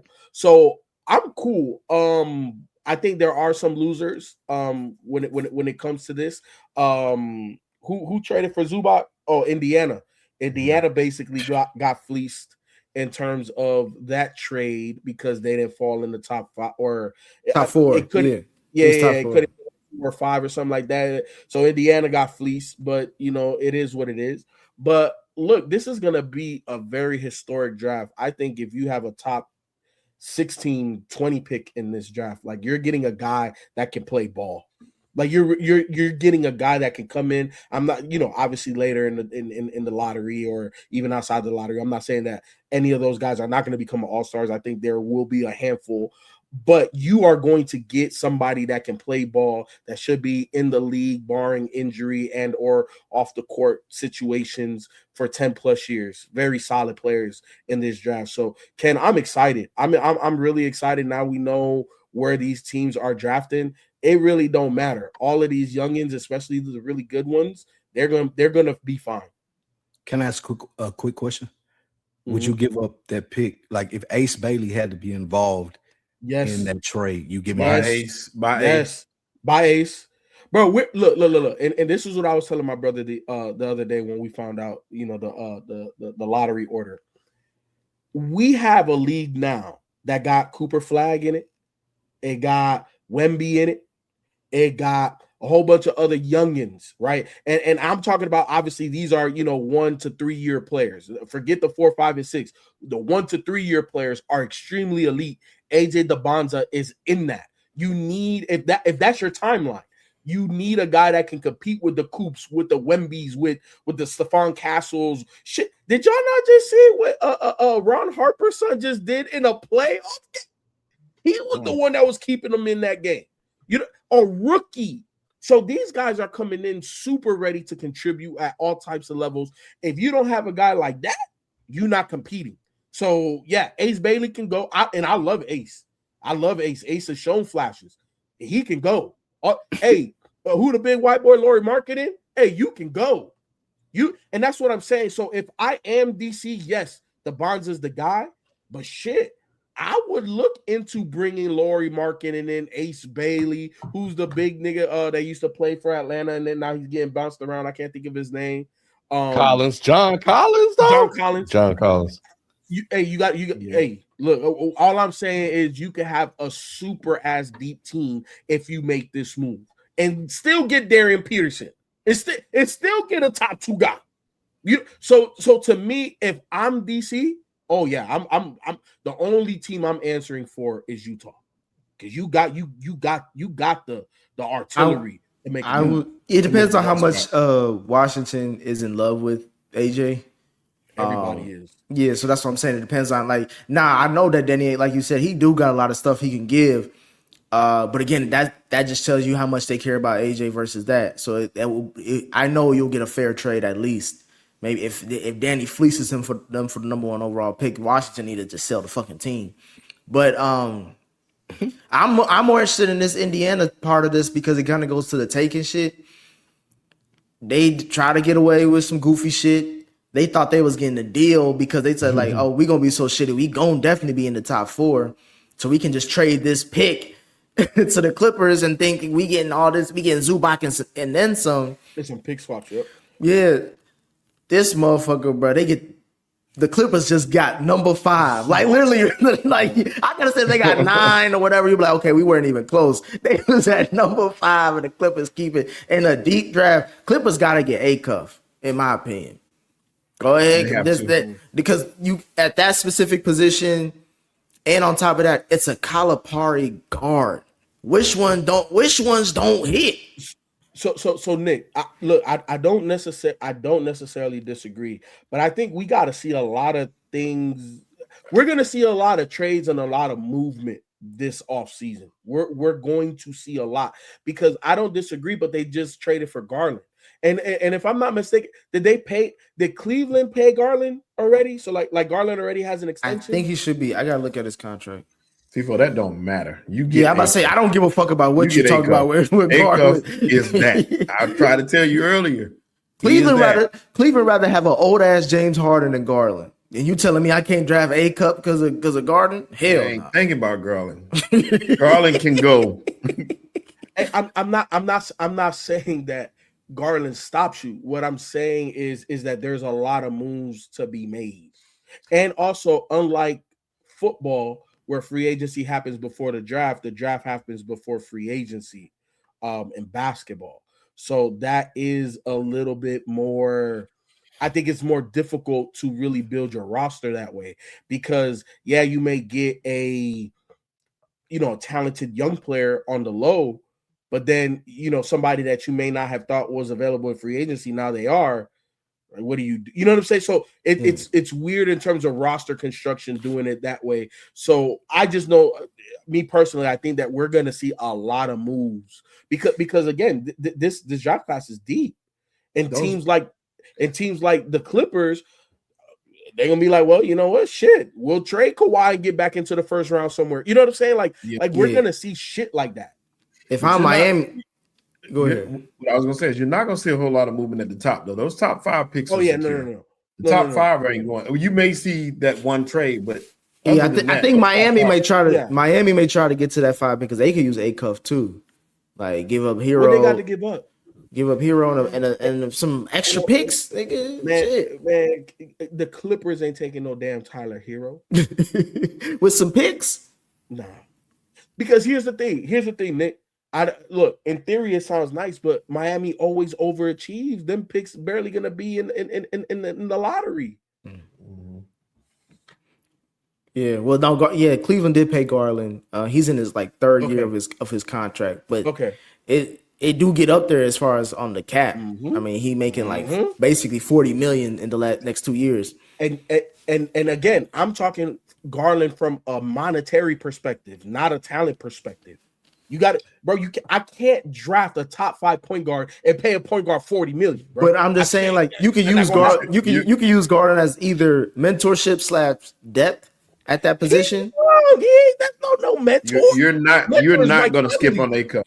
You're not. If A Cup is there at 5, you're not skipping A Cup. That's fine. All I'm saying is Darius Garland is gone. That's all I'm saying. That's the only point I'm making. I'm not saying you skip. I think they could. Ty Lue can he can have both of them there. Ty Lue might not be there. What you talking about? what? Nigga, if they was going contract, if be void. If they was gonna fire Ballmer, gonna have to be paying some big ass, bro. The Clippers, as we know today, they're not gonna be that. If they were gonna fire Ty Lue, they would have done it by now. It's not about firing Ty Lue. It's about moving on, because Ty Lue's not the issue here. Either way, I'm saying if they're gonna part ways, it would have happened by now. Nah, not necessarily. Not necessarily. The draft about to happen. Why would you be the head coach there still if the draft about to happen and you got the 5th pick? Bruh, the season's not over yet. People have gotten fired and they haven't hired yet, bro.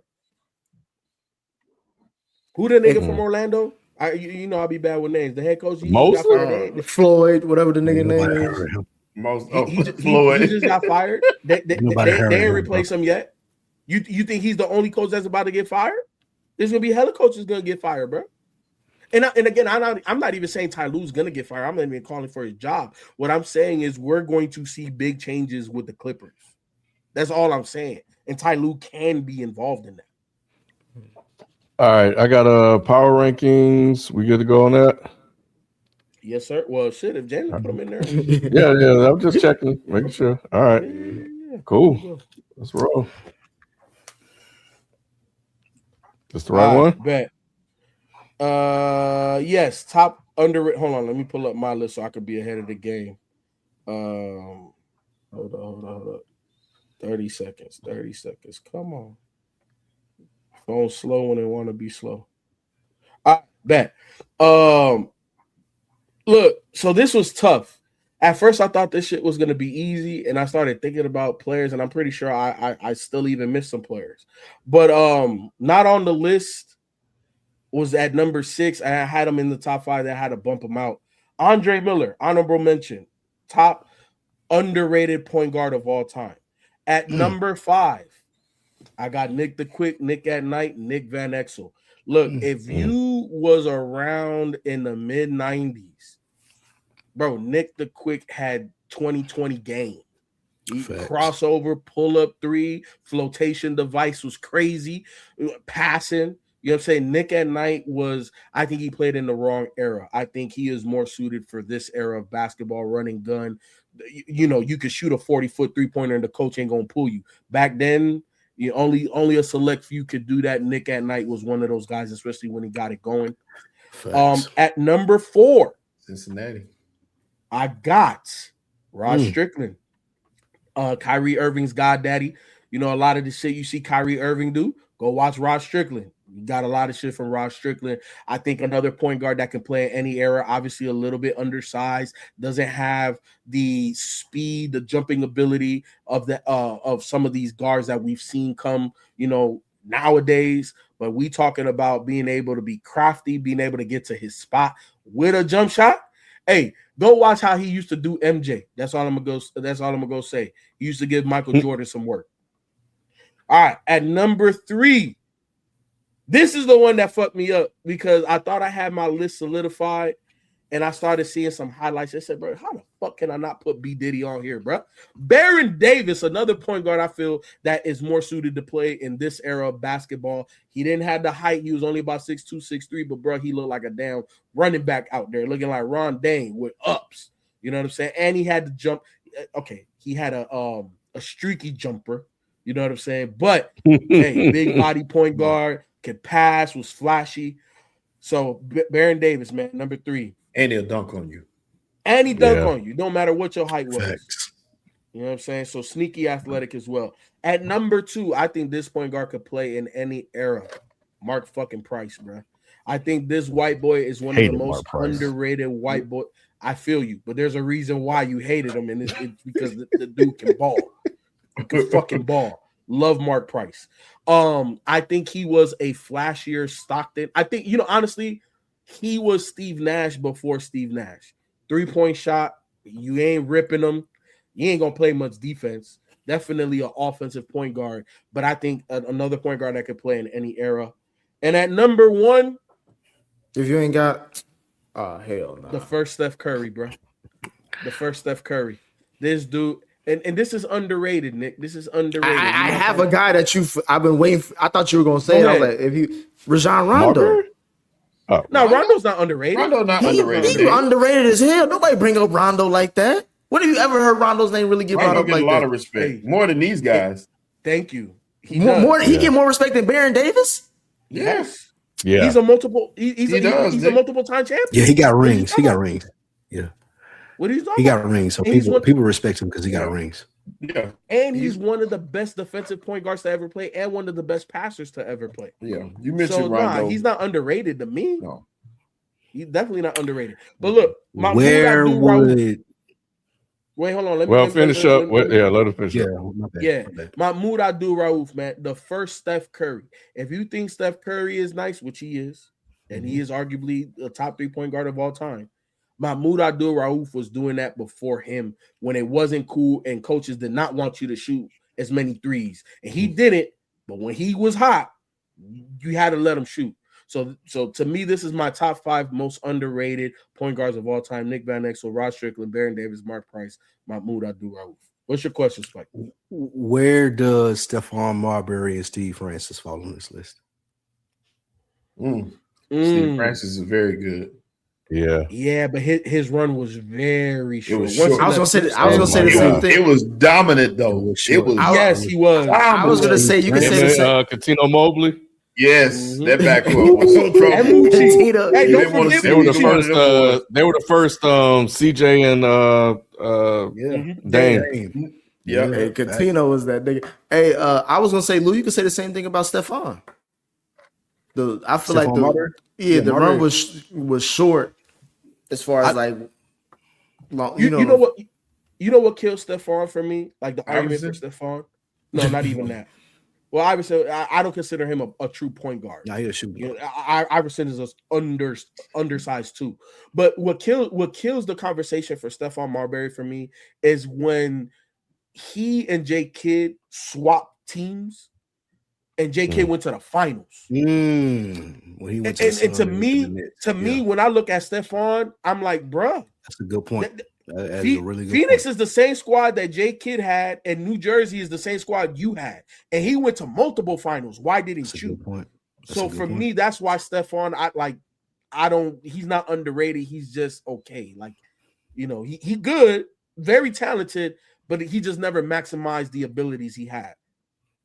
Hey, when he was up though. He had the Starberries and everything. Yeah, that's a good list right there. That's a good Starberries, bro. That nigga should never had a shoe. I hated it. But he was up. I hated Mark Price. Why'd you hate him? I hated Mark Price too. I feel like no white dude should have been that good.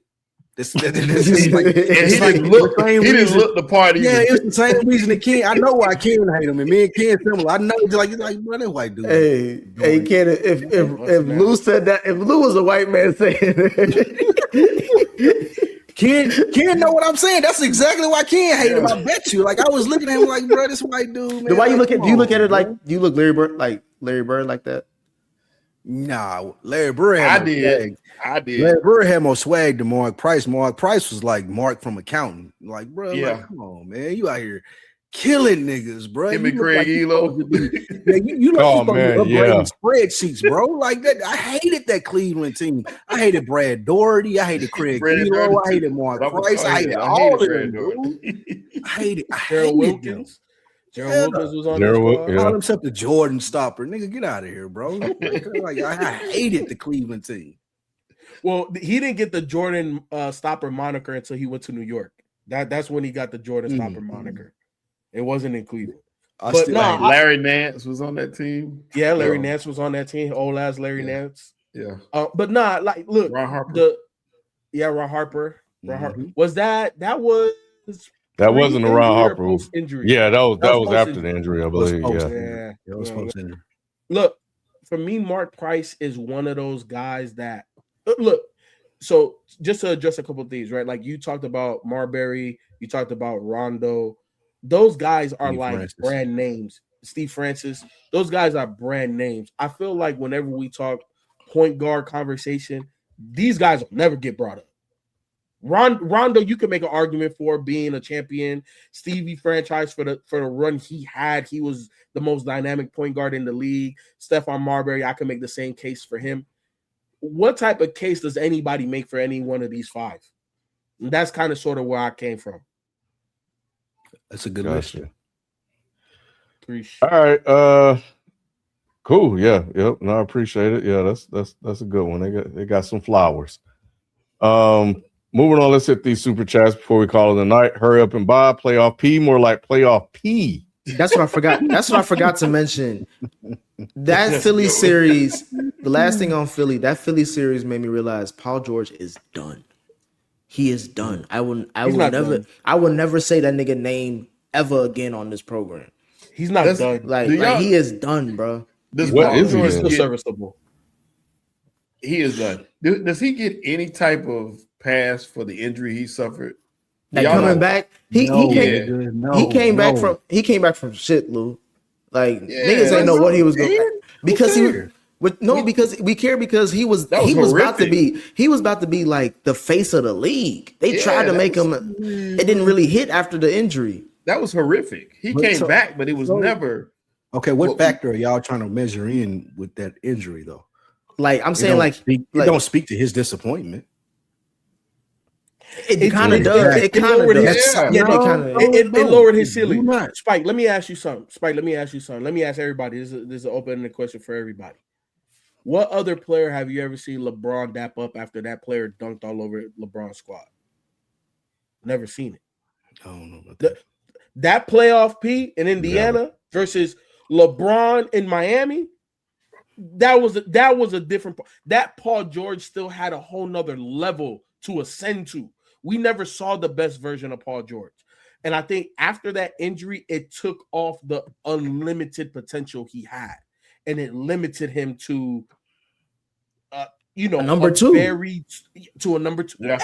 Yeah. To a number two. Yeah. Because like you said, like that Indiana, I thought he was going. Because remember, it was Danny Granger that was supposed to be the motherfucker in there. Then he came out of nowhere, and they tried to make him a number two, and they was like, "Hold on, this nigga actually balling and he healthy." That was the thing, because Danny Granger was always injured. Bro, that those Indiana teams with Danny and them, bro, they should have went way further. LeBron, no, just one word, LeBron. Well, it was the LeBron, Chris Bosh, and D Wade. It wasn't just Bron, because that's why Bron left Cleveland, because he couldn't get past the team like that. What do you mean? The only team he couldn't get past was Boston. No, I'm saying like he left Cleveland because like I can't do this by myself. I need help. No, I feel you, but even before that, the only team that was in LeBron's way was Boston. Orlando got in his way too. They got in his way, but they weren't like an obstacle like Boston were. I'm just saying, like we acting like it was just Boston. I'm saying it wasn't just Boston. Orlando got Boston. that. Boston was the nemesis. Yeah, it was. Hurry up and buy. Ant is still yet to be any star from his era in the playoffs. What does this mean? What are you talking about? Why? That's an ESPN pull out my ass stat. Yeah. Who gives a fuck, nigga? That's the Mike Greenberg shit. Like, what star are you talking about that he can't beat? Right, and I think he said his era too. Like you trying to be like that's a new age type generation Y2K shit. Like, man, get out of here. Like, who are you talking about? Because any one of those players from his era that you're talking about, he lost to, I still feel like he can beat them. That's how much faith I have in Anthony Edwards. The question, Lou and Shelton, is he just beat Joker. That's his era. Well, that was my question. Is there any star that in his era that's better than Joker? That's what I was going to say. That's enough. That's what I'm saying. Like this, and then the other stars in his era ain't been in the playoffs. Him and Luka ain't played in the playoffs together, right? Like him and Luka ain't had no playoff series. I think they did. I think that's who they lost to the Western Conference Finals. When Luka ain't had when Dallas went to the Minnesota. Yeah, like it's fine. Luka. Congrats to LeBron and Bronny for making history. First ever father-son duo to get swept in the playoffs. That is true. That's a stat. I saw that. Hey, kid. It's a stat too, because like when niggas ever talk, they gonna brag about this, of course, down the line. Niggas will like, they got swept two together. That's nasty. Generational sweep. Rob Costa, Luka ducked the smoke to eat fatty foods. All right. We may need to start next season talking about like what the hell is Luka, and it was Nico. We're gonna have to say, was Nico right? I know the answer, but he might need his flowers. Because FIFO, if you're thinking about it, I don't know when he gets to a finals. Like within the next 5 years. Only if Joker joins the Lakers. Not Joker. I can't say that's because he's been there. He was there with that team. If they get Giannis next year, like they talking about, they're gonna get. Like, you telling me Luka and Giannis not gonna make the finals in the next 5 years? That's crazy. I would tell you yes, they will. That's a big if, nigga. Who do they have to even get Giannis? Y'all said that. I'm not reporting. Manny said that goofy shit. That's why I said. Manny said it. That don't count. I didn't make this shit up, nigga. You said that. Like man. We keep on telling you, don't listen to Manny. He is a delusional Lakers fan. Yeah. No, if they don't get Giannis, then yeah, you're right. But if they do get Giannis, they definitely making the finals in the next 5 years. His evidence for that was that the mob is tied to the Lakers. Yes. You saw the answer. If Manny's dead serious. I back off. I don't know then. I back off my statement. I don't know. Man, serious. Heard by who is better all time? PG, I guess it's Paul George or T-Mac. This is disrespectful to Paul George. It's disrespectful to T-Mac. It's I just knew you was disrespectful gonna to Paul say that, George. T-Mac I was knew way you better was than gonna Paul say George. Telling me I don't know what Knicks. T-Mac's You prime Knicks, nigga. is better. Like the peak of T-Mac is better than the peak I am of talking TT. about. He said all time. Paul George He said ain't all never been time. as good. Paul George ain't never been as good as he. Lou, but he said all time. He ain't say peak or he or they, whatever. They ain't say peak. They said all time. We talking about the whole Yeah, career. Man, He ain't asking about career. He's talking about better. all Better, time. not who has the best career, who has the best resume, who's the better Bruh. talent. T-Mac. Bruh, T-Mac. PG got out the first round. Oh my We're not God. talking about that.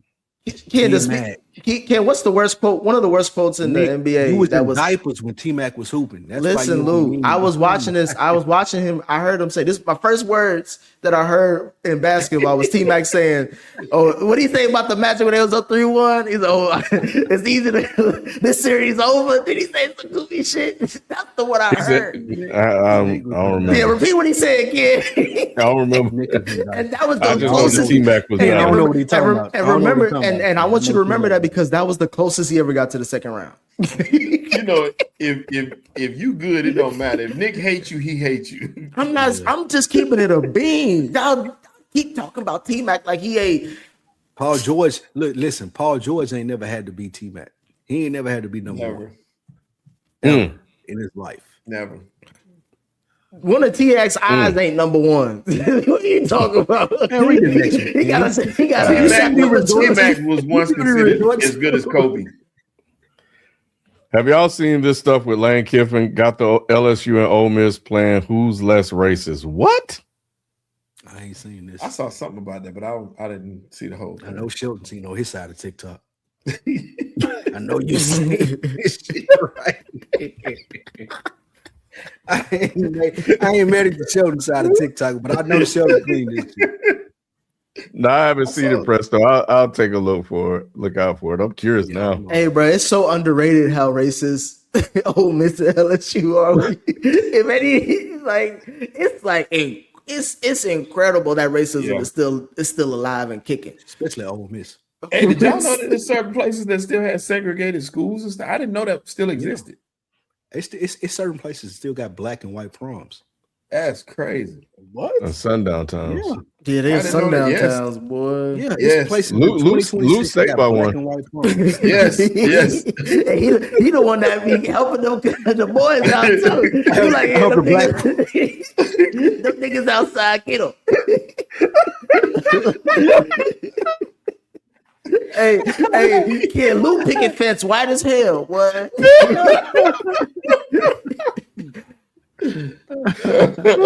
Oh shit. Mind inflection. How many times do the Knicks have to belt to ass for y'all to see they are the deepest team in the East? Top 2 offense and top 5 defense this season. And it goes unnoticed because they were acting goofy and had drama. I Nick, think you it's have to pay $20 for this, Nick. I need to. The streets is talking, Lou. I always tell you, I'm just the voice of the streets. It's your burner. You have to do $20. All I'm saying, and if I did, you see, I care more than Manny does about this program. What I'm saying though is, I feel like Mike Brown did this on purpose, Ken. I feel like he set the expectations low in the regular season. He ain't pull out his best bag, and then he said, "I'm gonna show y'all in the playoffs because that's all that matters with this team."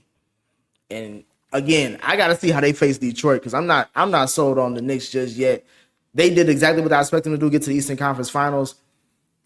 But I need them to get to the NBA Finals, bro. If you ain't going to do it this year, you ain't going to never do it. I think, Nick, that is the point when I'm reading this. It's like we've seen belt to ass last year. So, and we've seen that they had the potential last year. And then they lost to a weird ass Tyrese Halliburton Pacers led team, who play good team ball and had a pretty good offense. So we've seen all this before. So they've gotten back to where they were. Let's see if lessons are learned. And I'm with Nick, get to the NBA Finals and then we can talk. But right now, been there, done that. So, but those are two good categories to be in, but they got to make it count. And so that's what it's all about. By the time we get back recording, the second round should be done. if Cleveland gets to this Eastern Conference Finals and it's Cleveland versus New York, I don't know if I can show up for that episode again. What you gonna do? I don't know if I can make a pick.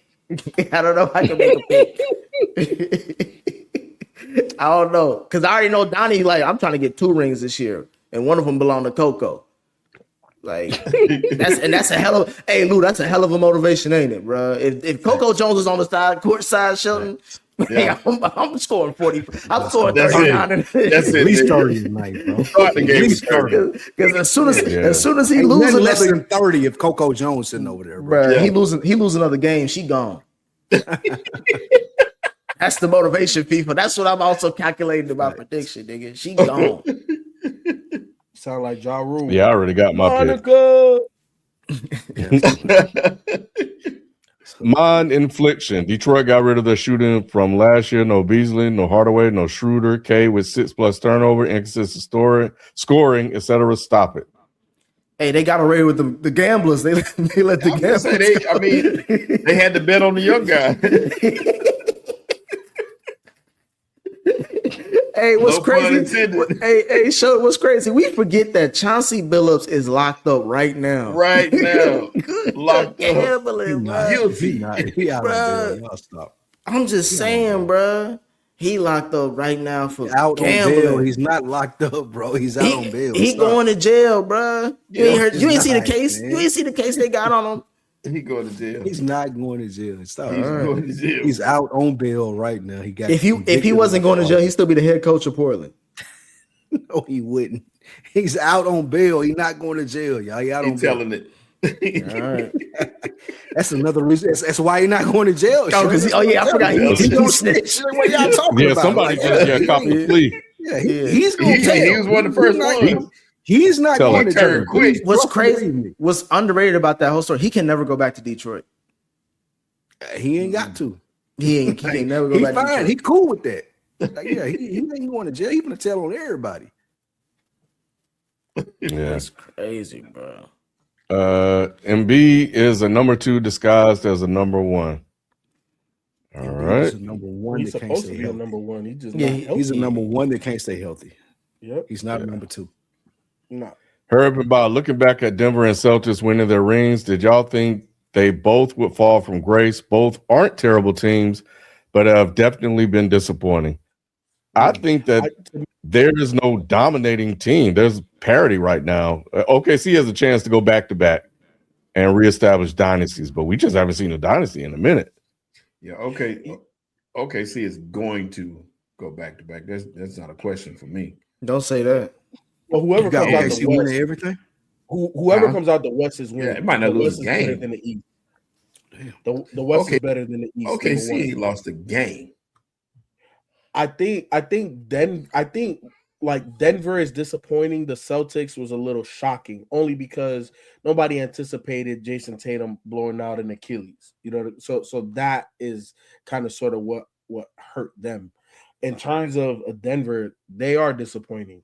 They have arguably this generation's best big man, and a really solid team, and they haven't been able to really get over the hump since the championship. So to me, Denver is definitely disappointing. I didn't anticipate them being where they are right now. No, I didn't. I agree with you, FIFO. They are definitely disappointing. But like I said, I do think OKC is that. Man, y'all see AJ Mitchell? Where does dude come from? Bro, like, I see why people can easily see OKC being the next dynasty. I just feel like with the history of we had a new champion for the last 6-7 years.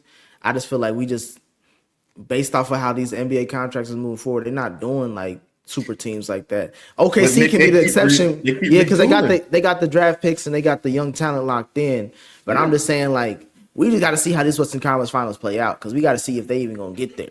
But Nick, okay, even regardless if they do or they don't, the thing that sets OKC apart is the fact that they can retool in a way that no other championship team has been able to, because of because they're drafting in the lottery, right? They got a number 10. Yeah, OKC got they'll be drafting in the lottery, I think, every year. It's always going to be. And this is what I said. You know, I want to say it was last year. They're not going to be able to pay everybody. Obviously, they paid. I was going to say Wemby. Shea. Obviously, they paid Shea. They paid Chet. They paid Jalen. Yeah. Outside of that, and to me, hey Shelton, I'm with you. AJ Mitchell looked like this version of James Harden for them, and he on a super cheap deal, cheap deal off the bench. You know what I'm saying? Could be a starter. You know what I'm saying? Could play with or without Shea. It's crazy, but they're not going to be able to monetarily under the cap pay all of those players. So we're going to see them having to shuffle some of these guys around. But we've never seen it happen with as many draft picks that they have. So they can say, you know what, fuck it. We lost to Wemby and them, go get Giannis. Like type. They can go, they literally can say, we're gonna keep Chet, we're gonna keep Shea, and we're gonna add Giannis. There's no other team in the league right now positioned to really do that. So to me, OKC, even if they don't win, even if they're not back-to-back, we called the Spurs a dynasty and they never won back-to-back, but they dominated over a stretch. OKC can be that because they have the assets to make sure that they have the talent to be there. I didn't even realize that Chet was defensive runner-up for Player of the Year. I didn't know that. I knew it was good, but I knew it was that. He ain't shit. It wasn't. Yeah, he ain't. Y'all niggas keep hating on Chet, man. He ain't nothing to hate. I ain't nothing to hate. I was gonna tell you he ain't shit. But they making this run without their Robin. That's what's crazy too. Like, yeah, he gonna be on the bench. I just got to see how the Eastern Conference play out. The Knicks don't matter. The Knicks get to the finals, bro. I'm trying to tell y'all, bro. I don't think it's gonna go the way y'all think it is. I don't give a fuck who come out on the other side of the West. You would think that regardless, they could be playing right. They could play anybody. Go to State. Yeah, I'm trying to tell you, I got the notes here. They could be playing MJ Shelton. They could be playing the Bulls. I was gonna say that. Yeah, come on, man. Y'all don't know Cat like I know Cat. Heard about Nick. I miss you hyping KD last week, but I'm here now. KD, one of the most talented ever, but before Curry, he was a fraud. And after Curry, he's even more of a fraud. He's not the guy y'all think he is. Yep. How is he a fraud with Curry? Because how is he a fraud after Curry? Because he ain't won nothing. Right. He won something. He needed to be on a super team to win 73-9 to win. So did Steph. And he keep jumping around. I'm just saying. What do you mean? What do you mean? No, he asked Steph. Steph did it without him. He has, but Steph also wouldn't have this dynasty without him. You need to stop mentioning Kevin Durant has been a dumpster fire. He mentioned the guy and the guy with the question mentioned Steph. That's the reason why I'm talking about Durant has been a dumpster fire since he left Golden State. You didn't say Steph wouldn't win a championship without him. You say he wouldn't have been a dynasty. Yeah, that's the thing. But I'm saying that's the reason why we respect Steph for what he is, because he was a part of a dynasty. We just talked about a conversation where we don't think there haven't been any dynasties in a while, where we don't think they're ever going to be.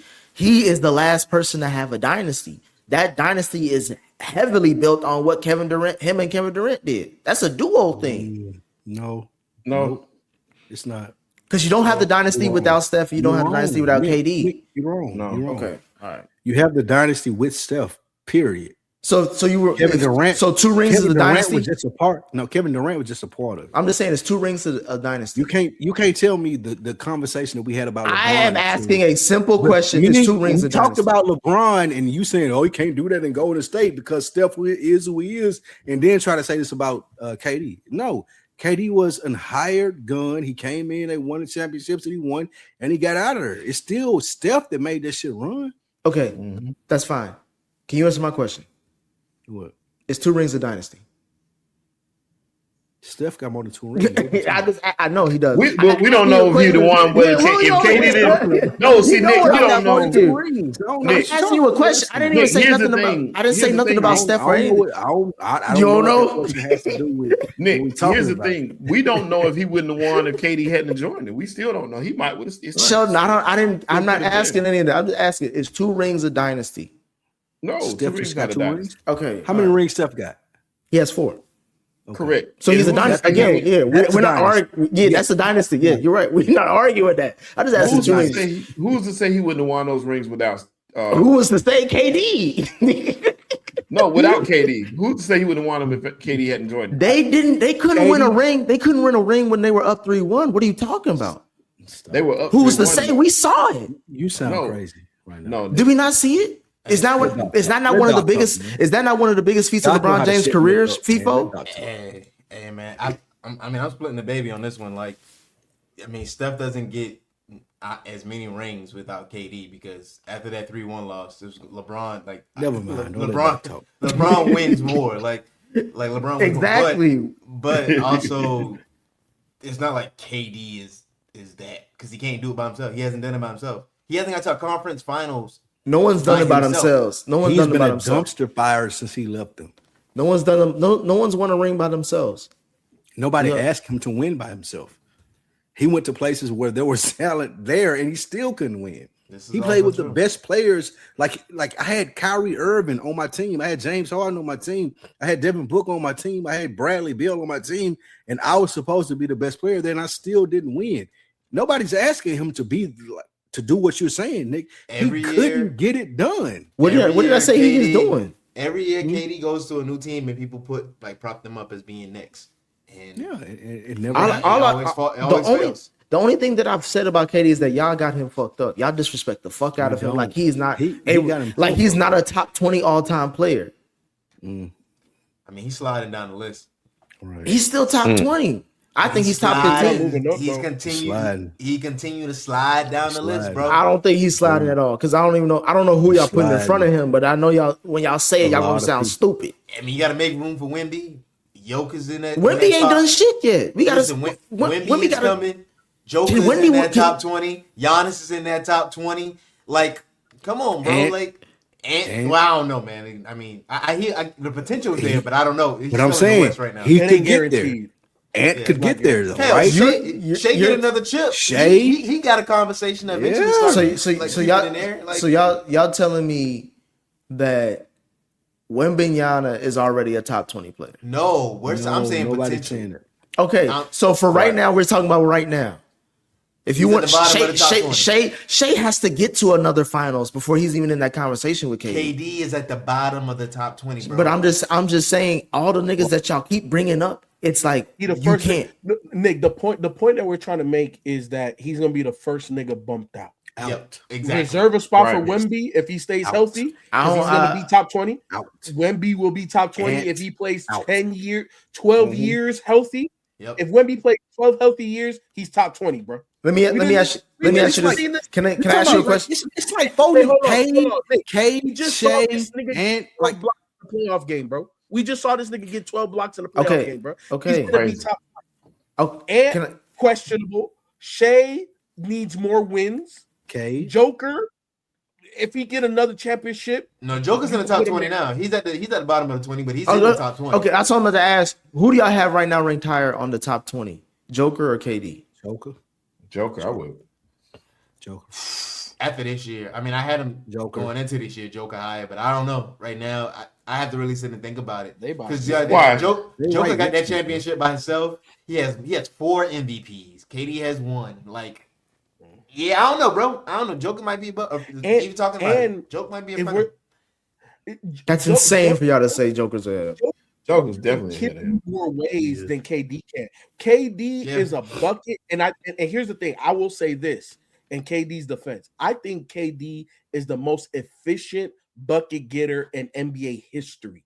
The nigga can go 8 for 12 and score 37 points, bro. I ain't never seen no shit like it.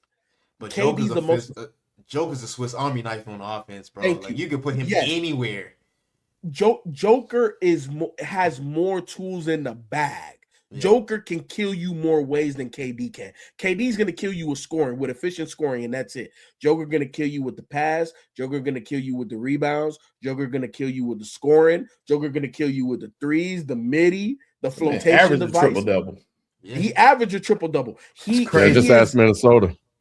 That's what I was saying, Ken. They saying all this shit where I'm like, bro, let's get to the point where we talk about the real which shit. was more disappointing though, that Minnesota loss or KD not showing up against the Lakers. That to me, he was hurt.